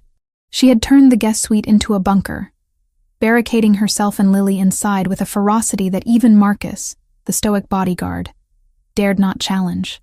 For 48 hours, she existed in a twilight state of maternal vigilance. She watched Lily sleep, counting every breath, flinching at every whimper. When Lily was awake, Vanessa was a manic conductor of distraction, filling the air with cartoons, coloring books, and forced cheerfulness, terrified that silence would allow the trauma to settle into her daughter's bones permanently. But trauma is a gas. It expands to fill the space available. On the third night, the dam broke. It was 3 a.m.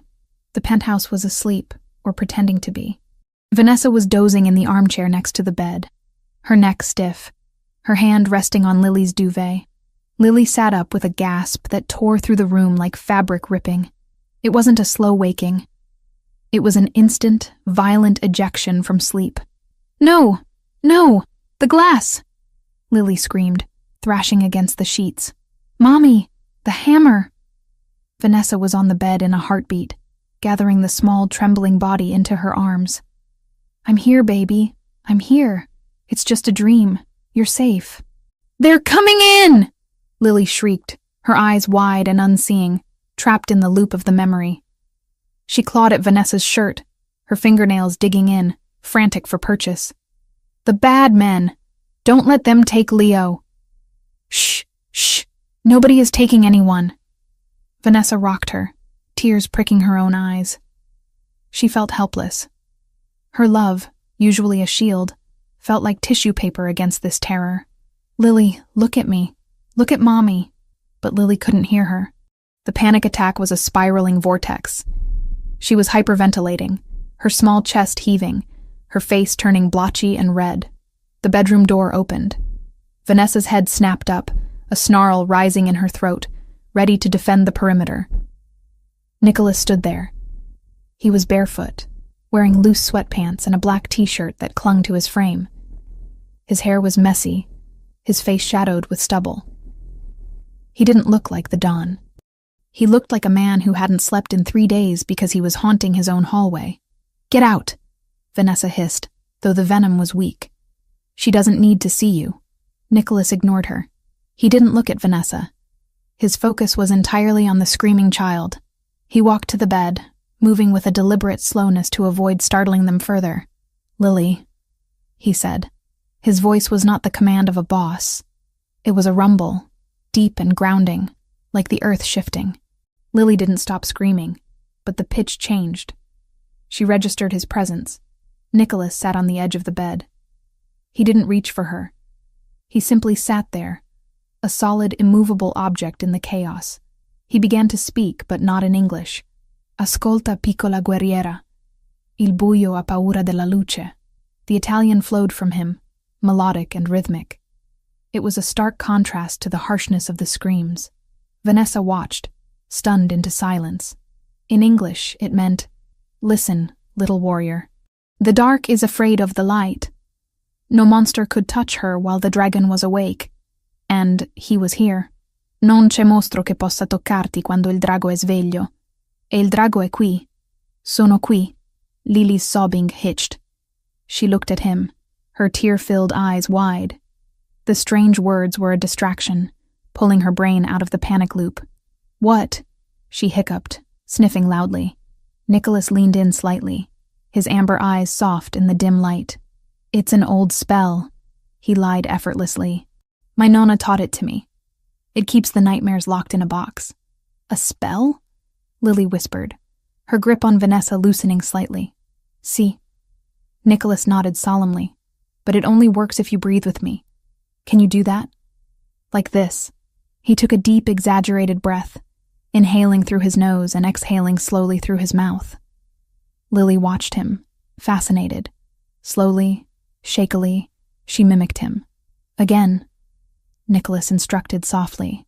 In and out, pushing the bad dreams away. They breathed together for 5 minutes, the large, dangerous man and the small, frightened girl. Vanessa watched from her position on the pillows, feeling her own heart rate synchronize with theirs. She saw the tension drain out of Lily's shoulders. She saw the terror recede, replaced by exhaustion. "Is the glass fixed?" Lily asked, her voice small and sleepy. "The glass is stronger now," Nicholas promised. "I made it out of diamonds this time. Nothing breaks diamonds." "Okay," Lily murmured. Her eyelids fluttered. She leaned back against Vanessa, but her eyes stayed on Nicholas. "Stay?" Vanessa stiffened. She looked at Nicholas. This was the man who had brought the war to their doorstep. But looking at him now, seeing the raw pain and tenderness in his face, she couldn't send him away. "Stay," Vanessa whispered, giving him permission. Nicholas nodded. He shifted, sitting on the floor with his back against the bed frame, keeping vigil. Lily fell asleep within minutes. Silence returned to the room, but it was different now. It wasn't hostile.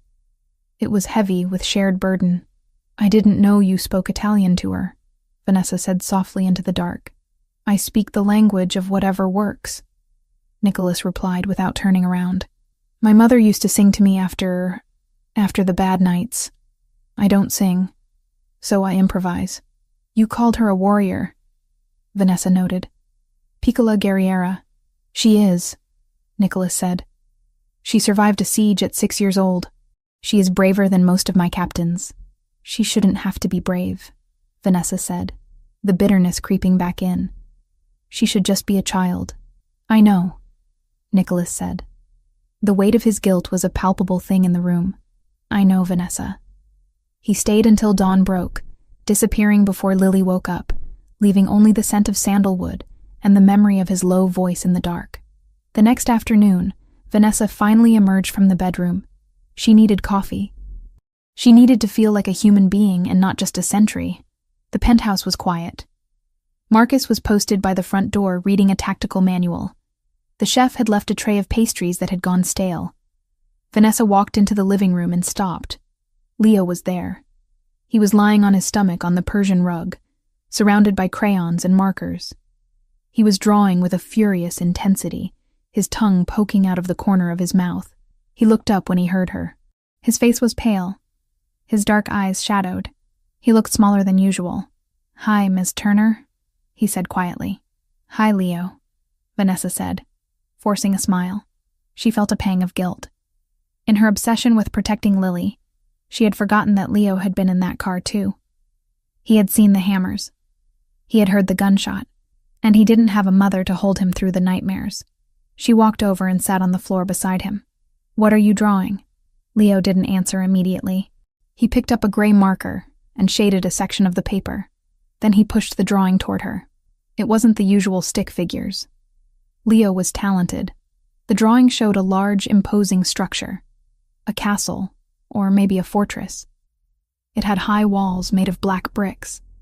Inside the walls, there were 4 figures. A tall man in a suit, drawn in black ink. Nicholas. A woman with long yellow hair. Vanessa.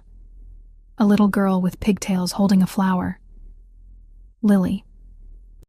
And a smaller boy, standing slightly apart, holding a shield. Leo. This is us, Leo explained, pointing to the figures. Inside the fort. The walls are magic. Bad guys can't climb them. Vanessa traced the lines of the drawing. It was beautiful and heartbreaking. It was a child's desperate attempt to create order out of chaos. It's wonderful, Leo, she said, her throat tight. You made the walls very strong. Leo looked down at his hands. He was twisting the gray marker, his knuckles white. Are you going to leave? He asked. The question was barely a whisper, but it hit Vanessa with the force of a physical blow. She looked at him. What? My mom left, Leo said, his voice trembling but his eyes dry. He had learned not to cry a long time ago. She said it was too scary. She said Uncle Nick's life was too loud. She packed a bag and she left in the middle of the night. She didn't take me. Vanessa felt the air leave her lungs. Nicholas had mentioned his sister left, but he hadn't explained the mechanics of it. He hadn't explained that she had abandoned her son to save herself. I heard you yelling, Leo continued, looking up at her with a terrifying vulnerability. You yelled at Uncle Nick. You said you were taking Lily. You said you were leaving. Vanessa remembered the scene in the hallway. The rage. The accusations. She hadn't realized Leo was listening. Of course he was listening. He was always listening. Leo, if you go, Leo said, his voice cracking. Who is going to watch Lily? Uncle Nick is busy. He has to fight the bad men. If you go, Lily will be alone. And I don't want to be alone again. He wasn't asking her to stay for Nicholas. He wasn't asking for himself, really. He was asking because he viewed them as a unit, a fragile ecosystem that his mother had destroyed once before. He was terrified that the pattern was repeating, that the women he loved always left, because the Giardoni blood was a curse. Vanessa looked at the drawing, the fortress, the 4 of them inside. She realized with a sudden jarring clarity that her plan to leave was a fantasy. If she left, she would be dragging Lily back into a world where Ryan Foster could hunt them. Without Nicholas, she was vulnerable. But more than that, if she left, she would be confirming Leo's worst fear, that he was unlovable, that he was too much trouble, that he was destined to be abandoned. She thought about Nicholas on the floor last night, breathing with Lily. She thought about the car, Marcus taking a bullet to get them out. They weren't just her protectors. They were her family, dysfunctional, dangerous, and scarred. But family. Vanessa reached out and pulled Leo into her arms. He stiffened for a second, then melted, burying his face in her shoulder. He didn't cry, but he held onto her shirt with a grip that spoke of desperation. I'm not going anywhere, Leo, she whispered fiercely into his hair. I promise. I am not like your mom. I don't run. You promise? He muffled against her shoulder. I promise. We are going to stay in the fort, all of us. She held him until he pulled away, looking relieved but still wary. Can I give this to Uncle Nick? He's in his office. He's sad too. Yes, Vanessa said, standing up and smoothing her shirt. A new resolve hardened in her chest. The fear was still there, but it was no longer steering the ship. Actually, I'll go with you. I need to talk to him. The door to Nicholas's study was ajar. The room was dark, illuminated only by the glow of multiple computer monitors and the amber light of a desk lamp. Vanessa stood in the doorway, telling Leo to go play with Lily for a bit. She watched Nicholas for a moment before he noticed her. He was sitting behind the massive oak desk, but he wasn't working. He was staring at a wall of monitors showing CCTV feeds of the city. A glass of whiskey sat untouched near his hand. He had shed the armor of the dawn. He looked like a man serving a life sentence in his own mind. Scattered across the desk were photographs. Surveillance shots of Ryan Foster. grainy images of men getting into vans, maps of the Ndrangheta territories. He looked up when she stepped inside. His eyes were red-rimmed, dull. He didn't straighten up. He didn't put the mask back on. "I told Marcus to keep the perimeter tight," Nicholas said, his voice rough. "You shouldn't be wandering around." "I'm not wandering," Vanessa said, walking into the room. She felt strange, calm, focused. The hysteria of the attack had burned itself out, leaving behind cold ash and determination. "I'm looking for you." Nicholas laughed, a dry, humorless sound. "You found me, drunk and useless." "You're not drunk," she noted, pointing to the full glass. "And you're not useless. You're just wallowing." Nicholas looked at her, surprised by her tone. "I almost got your daughter killed, Vanessa. I think I'm entitled to a little self-loathing." "Leo thinks you're sad," she said, stepping closer to the desk. "He thinks I'm going to leave like his mother did. He thinks it's happening all over again." Nicholas flinched. "I will explain it to him. I will tell him I sent you away for your own safety. You're not sending me anywhere," Vanessa said firmly. Nicholas sat up straighter. "Vanessa, we discussed this. It's not safe. The Ndrangheta is going to come for me whether I am here or in Ohio," she interrupted. "Ryan is going to hunt me whether I have your name attached to me or not. I stopped running the night I called you. I'm not starting again." She walked around the desk. She stood next to his chair. She looked at the surveillance photos. She saw Ryan Foster's face, arrogant, laughing with another cop. She felt a surge of hatred so pure it almost frightened her. "I was angry yesterday," Vanessa said quietly. "I blamed you. And maybe part of it is your fault. But Ryan is the one who made the call. Ryan is the one who sold a child to wolves to save his own skin. He is a dead man walking," Nicholas said, the lethality returning to his voice. "Good," Vanessa said. She turned to face him. "But I don't want you to just kill him, Nicholas." Nicholas looked at her, confused. "What? If you kill him, he becomes a martyr. A cop killed in the line of duty. The department will rally. They'll come after you with everything they have. And we'll never be free. We'll spend the rest of our lives looking over our shoulders." She reached out and touched the drawing Leo had given her, which she had placed on the desk. The fortress. "I don't want to hide in a fortress forever," she said. "I want to live. And to do that, we have to destroy them completely. Not just their bodies. Their lives." Nicholas stared at her. He saw the shift. He saw the woman who had been trembling in a classroom replaced by someone who was learning to wield power. He stood up, towering over her, but this time it wasn't intimidating. It was equalizing. "You're right," he murmured, admiration flickering in his eyes. "Killing Ryan is easy. Destroying him, that takes finesse." He reached for a file on the corner of the desk. He flipped it open. "I have been building a case," Nicholas said, his voice gaining strength. "Real evidence. Not planted. Not faked. Voice recordings of him negotiating with the Calabrians. Bank transfers to offshore accounts. Video of him accepting bribes. It's enough to put him away for 20 years. It's enough to burn down the entire precinct's corrupt leadership." "Why haven't you used it?" "Because it exposes my sources," Nicholas admitted. "It requires me to step into the light, to use legal channels. It's risky. It breaks the code of silence." "Break it," Vanessa said. "The code didn't save your mother. The code didn't save Leo's mom. Rewrite the rules." Nicholas looked at the surveillance map. "And the Ndrangheta. They are businessmen, aren't they?" Vanessa asked, echoing something he had told her once.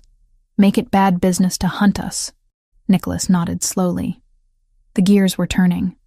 The strategist was waking up. They are overextended in the port. If I cut their supply chain, if I offer their rivals a percentage of the shipping lanes in exchange for neutrality, I can isolate them. I can make them bleed money until they beg for a truce. "Then do it," Vanessa said. "Do it all. Burn Ryan to the ground with the truth. Starve the Ndrangheta. And when the dust settles, we decide what happens next." "And what happens next?" Nicholas asked, his voice low, intimate. He stepped closer, invading her space, testing the waters. Vanessa didn't back down. She looked up at him. She saw the scars, the exhaustion, the violence, and the desperate love he held for his family. "You offered me a choice," she said. "You said I could go, or I could stay. You said you would give me a new life. I did. I don't want a new life," Vanessa whispered. "I want this one. The one with Lily and Leo. The one with you." She reached up and placed her hand on his chest, right over his heart. It was beating steady and strong. "But I need to know that we are partners in this," she added. "No more hiding things. No more making decisions for me. If we fight together." Nicholas covered her hand with his. "Together," he vowed. "From now on, nothing happens without you knowing. No secrets." "Okay," Vanessa exhaled, a tremendous weight lifting from her shoulders. "Then let's finish this." Nicholas turned back to the monitors, but the despair was gone. He picked up his phone. He dialed a number. "Silvio," Nicholas said, his voice crisp and commanding. "Wake the lawyers. Call the contact at the FBI, and get the jet ready for a meeting in Palermo. We are going to end the war." He looked at Vanessa as he spoke, and for the first time in days, he smiled. It was a sharp, dangerous smile, but it was shared. They were no longer victims waiting for the blow. They were the storm gathering on the horizon. The digital clock on the wall of the secure command center hummed with a quiet, relentless precision. It was 8:59 a.m. In exactly 60 seconds, the fragile architecture of Detective Ryan Foster's life was going to collapse. Not with an explosion, but with the click of a mouse. Vanessa stood behind Nicholas's chair, her hand resting lightly on his shoulder. The room, located in a sub-basement of one of Giardoni Enterprises' legitimate skyscrapers, was a stark contrast to the chaotic warmth of the penthouse. Here, everything was cold steel, glowing monitors, and the hushed murmurs of analysts who treated cyber warfare with the same detachment as accounting. "Are you ready?" Nicholas asked, looking up at her. The harsh blue light of the screens reflected in his amber eyes, making them look like shards of glass. He wasn't wearing his suit jacket. His white shirt was rolled to the elbows, revealing the tension in his forearms. "I've been ready for 6 months," Vanessa replied. Her voice was steady. The fear that had defined her existence had calcified into a hard, cold resolve. She looked at the screen in front of Silvio, Nicholas's head of intelligence. It displayed a progress bar, currently paused at 0. The file prepared for the authorities was a masterpiece of forensic destruction. It didn't just contain the evidence of Ryan's harassment of Vanessa. That was merely the emotional hook. The real weight lay in the financial records. Nicholas's team had traced Ryan's gambling debts to the Queen's bookie, linked those debts to specific favors Ryan had pulled for the 'Ndrangheta, and corroborated it all with audio recordings from the bugged precinct phones that Ryan thought were secure. They had him on tape selling police patrol routes to drug runners. They had him on video accepting cash in a diner parking lot. It was undeniable, it was comprehensive, and it was anonymous. "Send it," Nicholas commanded. Silvio pressed the key. On the screen, the bar shot to 100%. The packets of data were routed through servers in Singapore and Reykjavik before landing simultaneously in the inboxes of the FBI's Public Corruption Unit, the NYPD Internal Affairs Bureau, and the private email of a federal prosecutor known for his ruthless ambition. "Package delivered," Silvio confirmed. The prosecutor opens his email at 9:05. The FBI automated system has already flagged the keywords police corruption and organized crime linkage. Nicholas spun his chair around to face Vanessa. He took her hand. "Now we wait. It won't be long." The waiting was the hardest part, but it was also the most satisfying. They moved to a side office with a television tuned to the local news, though the real show was on a private feed Nicholas had accessed. A traffic camera positioned directly across from the 19th precinct. At 10:45 a.m., the street outside the precinct erupted. By then, a federal judge had already signed the warrants. The evidence packet Silvio had dropped into their system, leaving no room for hesitation. Vanessa watched, mesmerized, as 4 black SUVs with federal plates screeched to a halt at the curb. Men in FBI windbreakers swarmed the entrance, moving with a speed and aggression that signaled this wasn't a courtesy call. "There," Nicholas pointed at the screen. Ryan was being led out. He wasn't walking with the swagger she remembered. He was being dragged. His hands were cuffed behind his back, his jacket was torn at the shoulder, and his face was a mask of shock and fury. He was shouting something at the agents, struggling, trying to leverage authority he no longer possessed. Vanessa leaned closer to the screen. She needed to see it. She needed to see the moment the invincible monster realized he was just a man in handcuffs. As the agents shoved him into the back of the federal vehicle, Ryan looked up. He looked directly at the traffic camera, as if he knew she was watching. For a second, the old terror flared in Vanessa's gut. A phantom limb pain from a wound that was finally healing. But then she saw the look in his eyes. It wasn't rage anymore. It was panic. He was small. He was pathetic. He was gone. "He's done," Nicholas said, his voice low and final. "The federal charges carry a mandatory minimum of 20 years. With the Ndrangheta connection exposed, he'll be placed in protective custody, which means isolation. He will never walk free again. And even if he does, he will be an old, broken man." Vanessa let out a breath she felt she had been holding since December. Her knees went weak, and Nicholas stood up immediately to catch her, pulling her against his chest. "It's over," she whispered into his shirt. "Part 1 is over," Nicholas corrected gently, stroking her hair. "Now for the difficult part." Ryan was a nuisance. The Ndrangheta is a business partner, and renegotiating a partnership requires a different kind of currency. The meeting took place 2 days later in a private warehouse in the Navy Yard. It was neutral ground, a Switzerland of concrete and steel beams amidst the turf war. Nicholas had insisted Vanessa stay at the penthouse, but she had refused. They were partners, she argued. She wouldn't sit in the room, but she would be in the car, on the perimeter. She needed to know that the threat to her daughter was truly extinguished, not just delayed. Nicholas sat at a metal table in the center of the cavernous space. Opposite him sat Don Calabrese, the head of the Ndrangheta faction in New York. Calabrese was an older man, deceptively grandfatherly, with silver hair and a taste for silk scarves. He was flanked by 3 bodyguards. Nicholas had only Marcus and Silvio.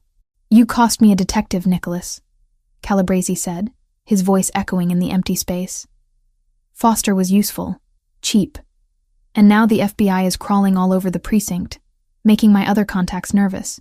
Foster was a liability," Nicholas replied calmly, his hands folded on the table. "He was emotional, reckless. He brought heat to a simple extraction because of a personal vendetta. You don't want men like that on your payroll, Don Calabrese. They talk." "He was trying to retrieve something you stole," Calabrese countered, his eyes narrowing. "The woman. We were told she had information." "You were lied to," Nicholas lied smoothly. "The woman has nothing. She is a civilian. Foster was obsessed. He used you to do his dirty work.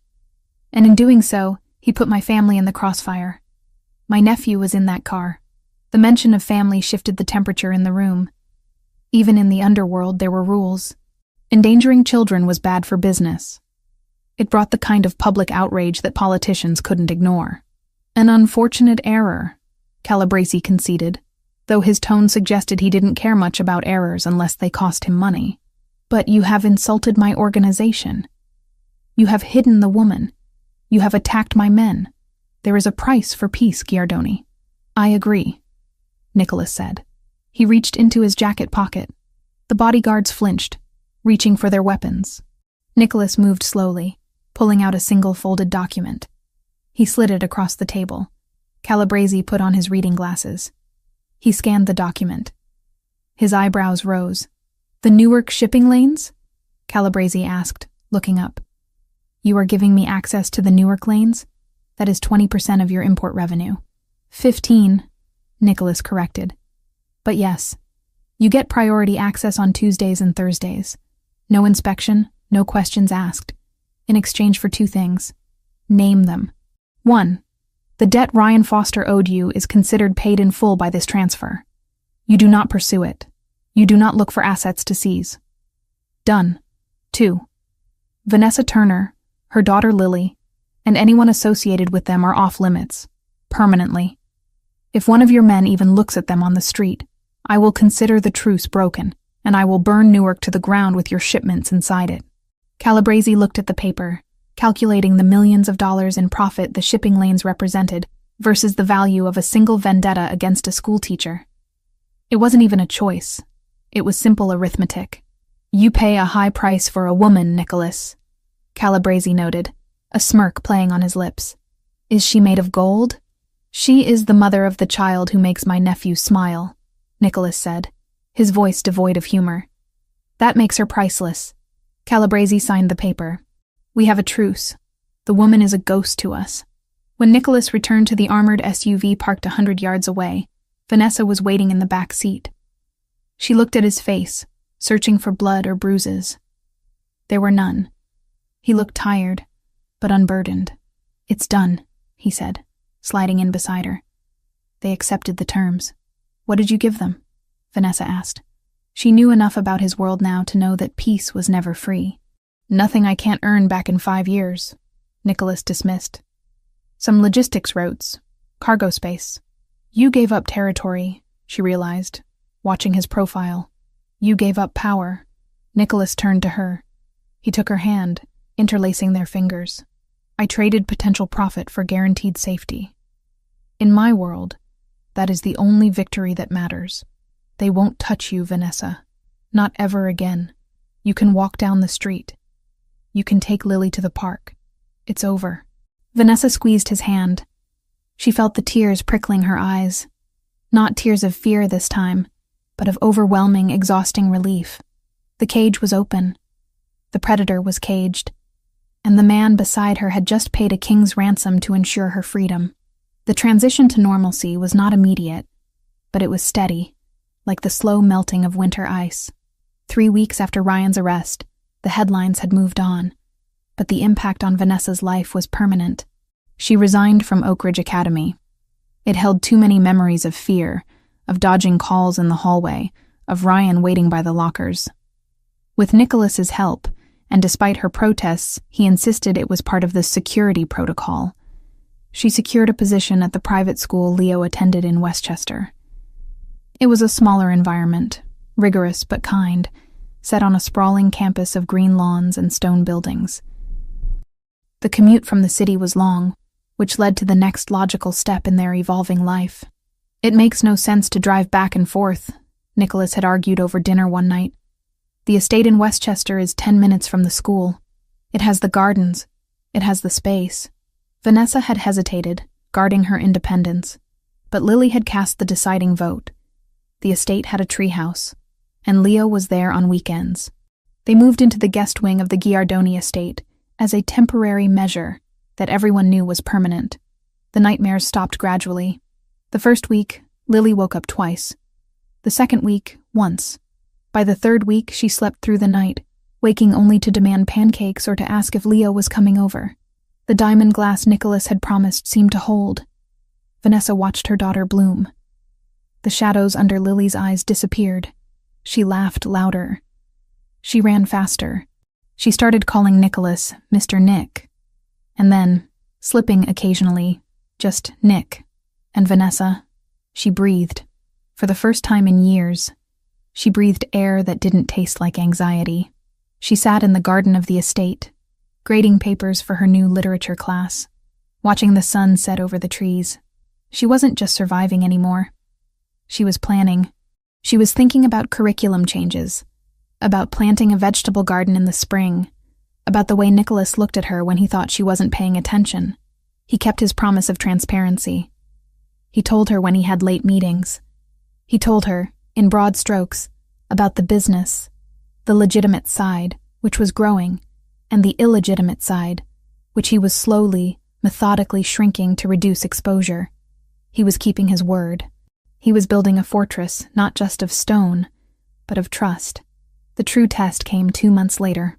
"Sunday dinner," Nicholas announced one morning, adjusting his tie in the hallway mirror. "My aunt wants to meet you." Vanessa froze, a coffee mug halfway to her lips. "Your aunt? The one who runs the charities?" "And the cousins, and the consigliere, and basically everyone who shares my DNA or my payroll." Nicholas turned to her, his expression serious, but his eyes dancing with a hint of amusement. It is a summons. We cannot refuse. They know about me? Vanessa, you are living in the family estate. You drive my car. My nephew draws pictures of you. The family has known about you since the day I bought your debt. They have been patiently waiting for me to present you. Present me? Vanessa felt a wave of nerves. Like a debutante? Like the woman who brought the Don to his knees. Nicholas corrected, stepping closer and kissing her forehead. Wear something red. My aunt hates red. It asserts dominance. The dinner was held at the matriarch's house in Long Island, a sprawling mansion that smelled of roasting garlic and judgment. There were 30 people there, loud, boisterous, speaking a rapid-fire mix of English and Italian. When Nicholas walked in with Vanessa on his arm and Lily holding his hand, the room went silent. It was a heavy, assessing silence. Dozens of eyes scrutinized Vanessa. They looked for weakness. They looked for the gold digger. They looked for the victim. Vanessa lifted her chin. She was wearing red, a deep crimson sheath dress that fit her perfectly. She wasn't the trembling teacher anymore. She was the woman who had stared down the Ndrangheta. She squeezed Nicholas's arm, not for support, but to signal she was ready. Zia Maria, Nicholas said, approaching the formidable elderly woman at the head of the table. This is Vanessa. And Lily. The old woman stared at Vanessa with eyes like black olives. She looked at the dress. She looked at Nicholas. Then she looked at Lily, who was hiding behind Nicholas's leg. She is thin, Zia Maria declared finally. She needs to eat. The tension broke. Food was pressed upon them. Cousins introduced themselves. Lily was whisked away by a gaggle of second cousins to see a litter of puppies in the sunroom.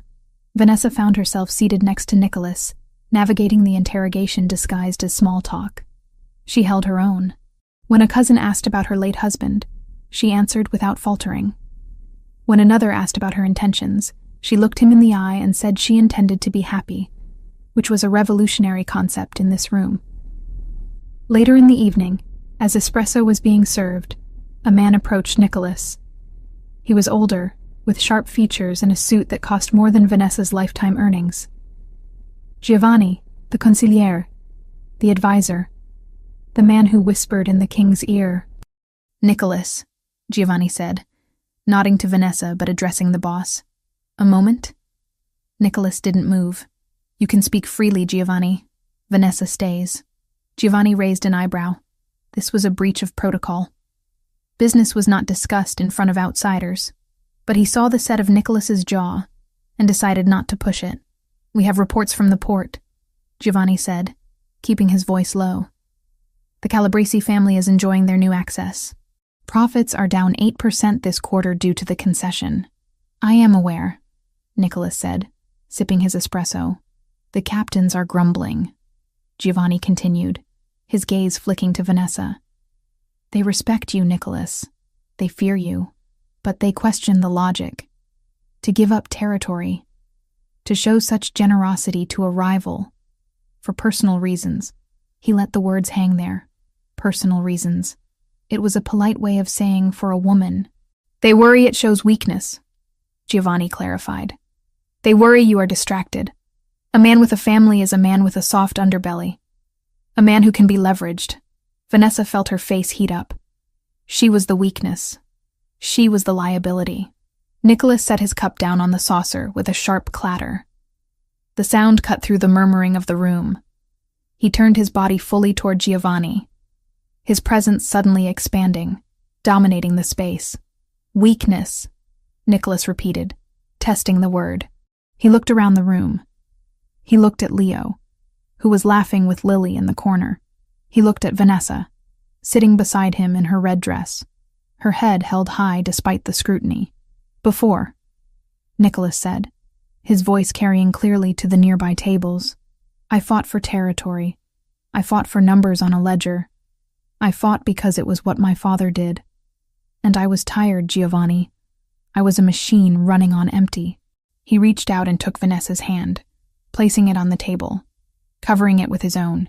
You look at them, and you see a vulnerability, Nicholas said, his amber eyes burning with a fierce, terrifying conviction.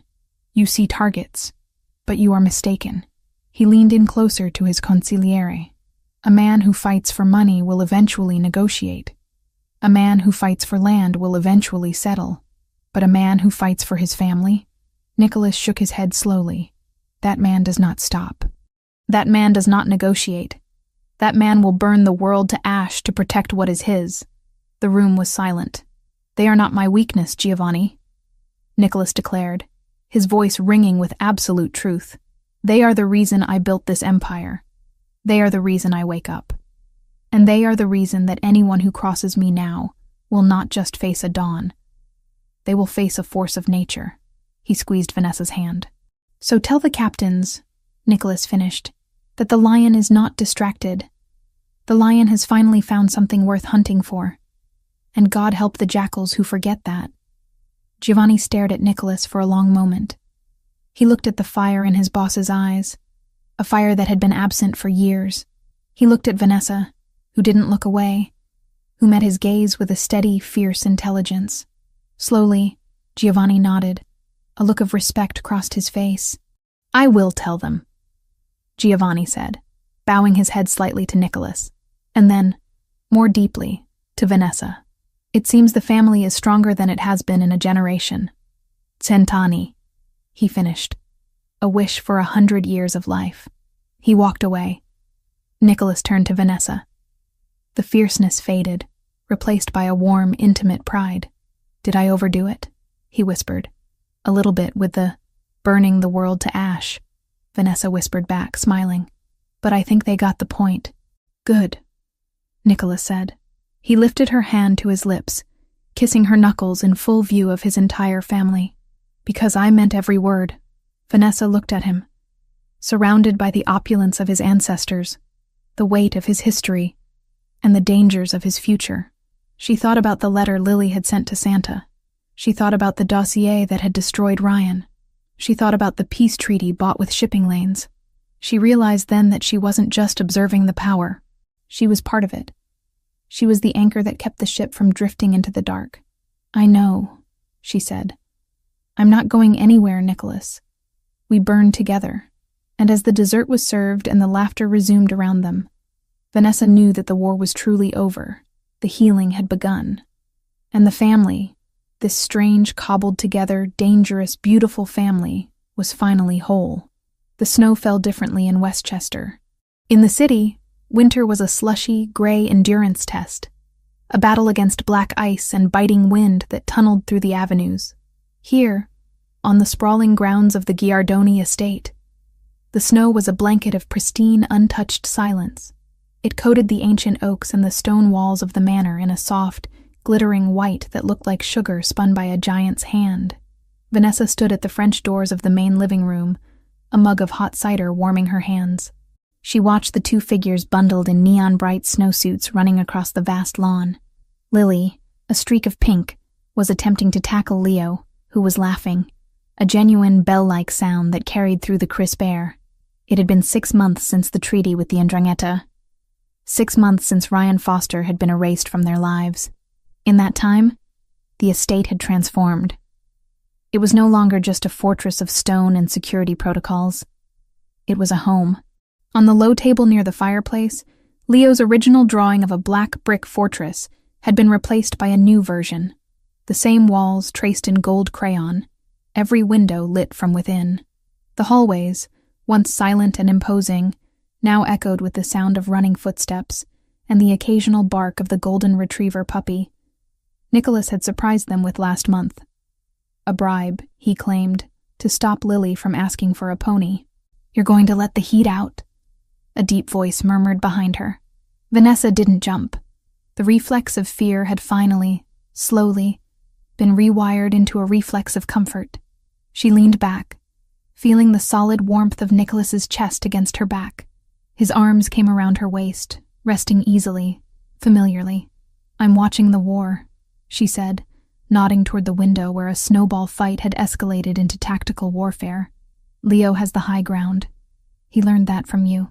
"He learned the aim from Marcus," Nicholas corrected, resting his chin on the top of her head. "And he learned the mercy from you. Look."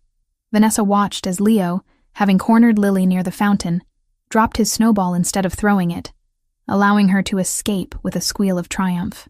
"They look like siblings," Vanessa whispered, the observation tightening her throat with a sweet ache. "They are," Nicholas said simply.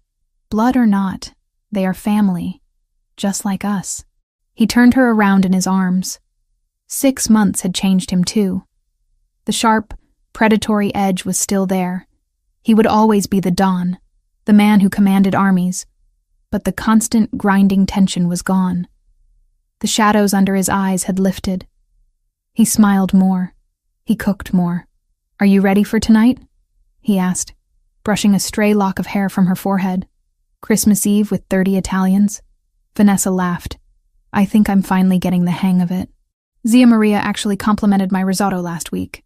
She said it was edible, which I'm told is high praise. It's the highest honor she can bestow." Nicholas grinned. "But I meant, are you ready for the library dedication?" Vanessa's smile softened. The library.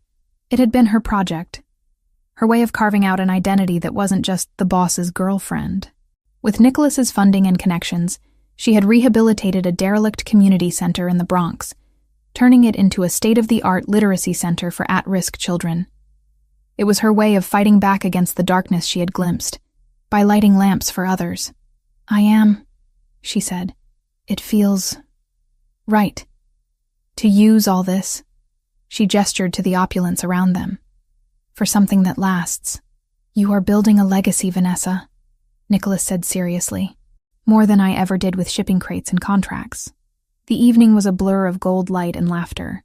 The library dedication had been a success, attended by local politicians who were smart enough not to ask where the funding came from, and by families who just wanted a safe place for their children to learn.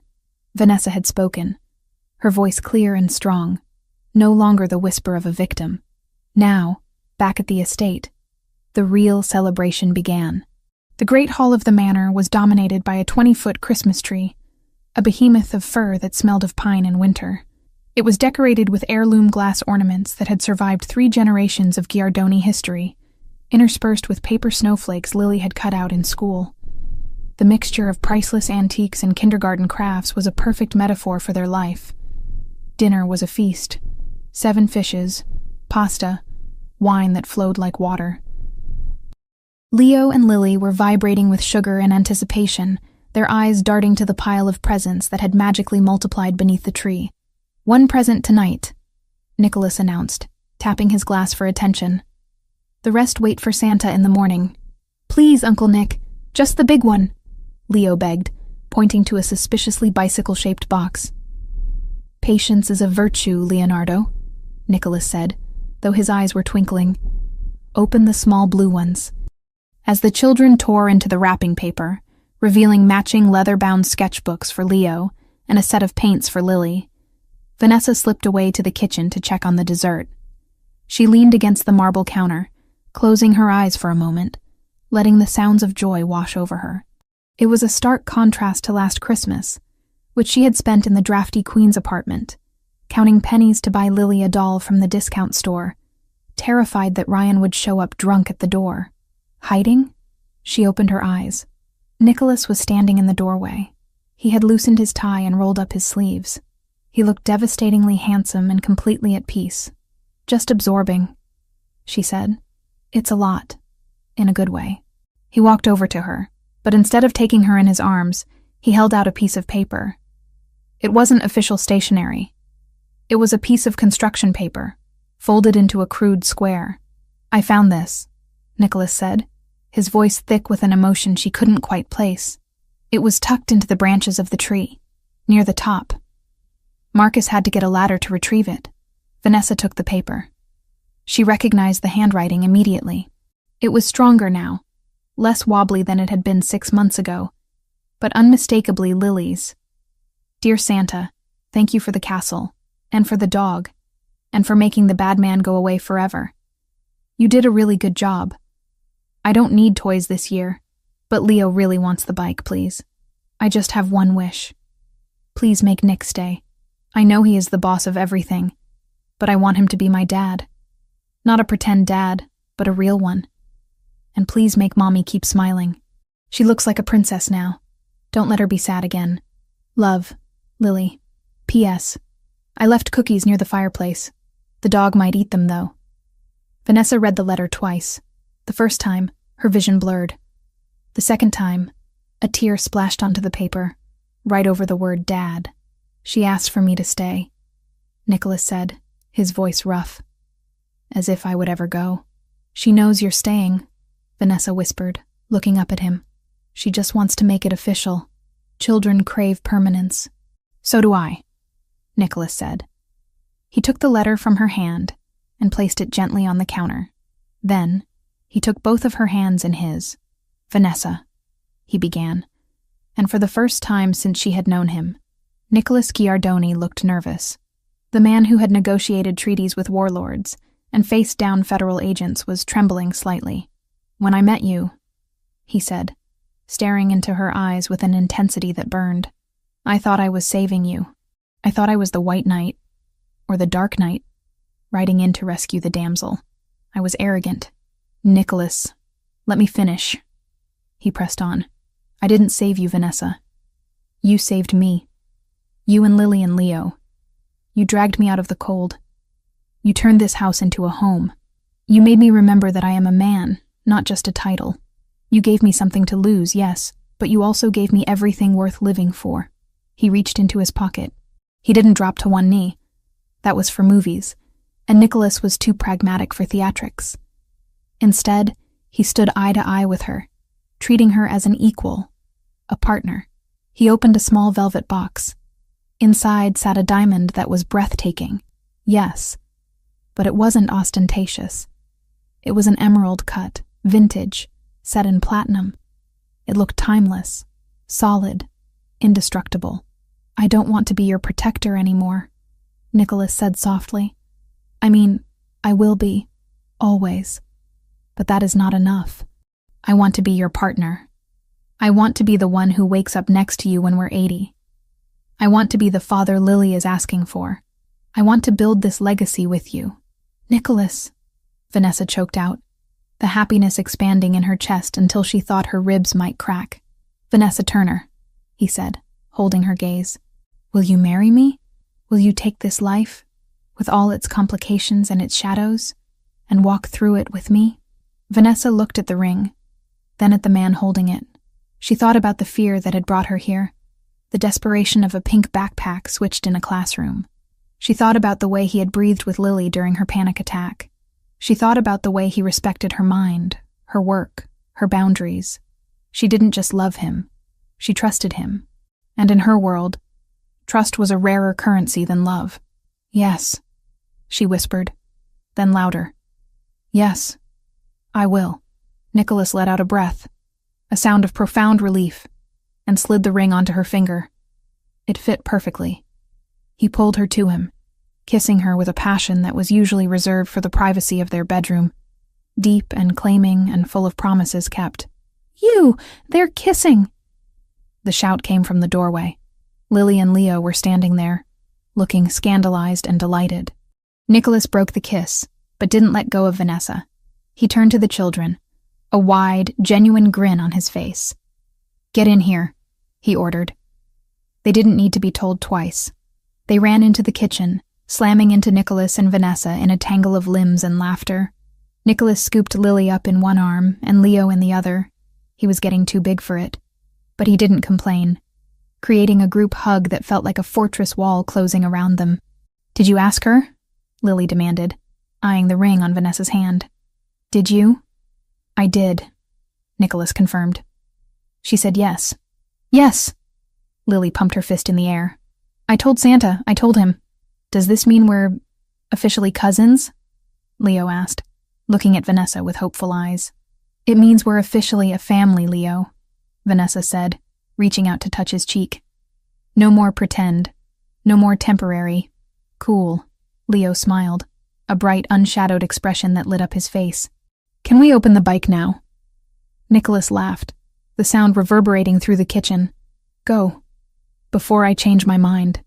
As the children sprinted back to the great hall, Nicholas turned back to Vanessa. He wrapped his arms around her waist again, resting his forehead against hers.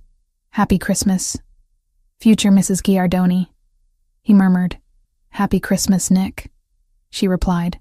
She hesitated for a second, then took his hand and placed it flat against her stomach.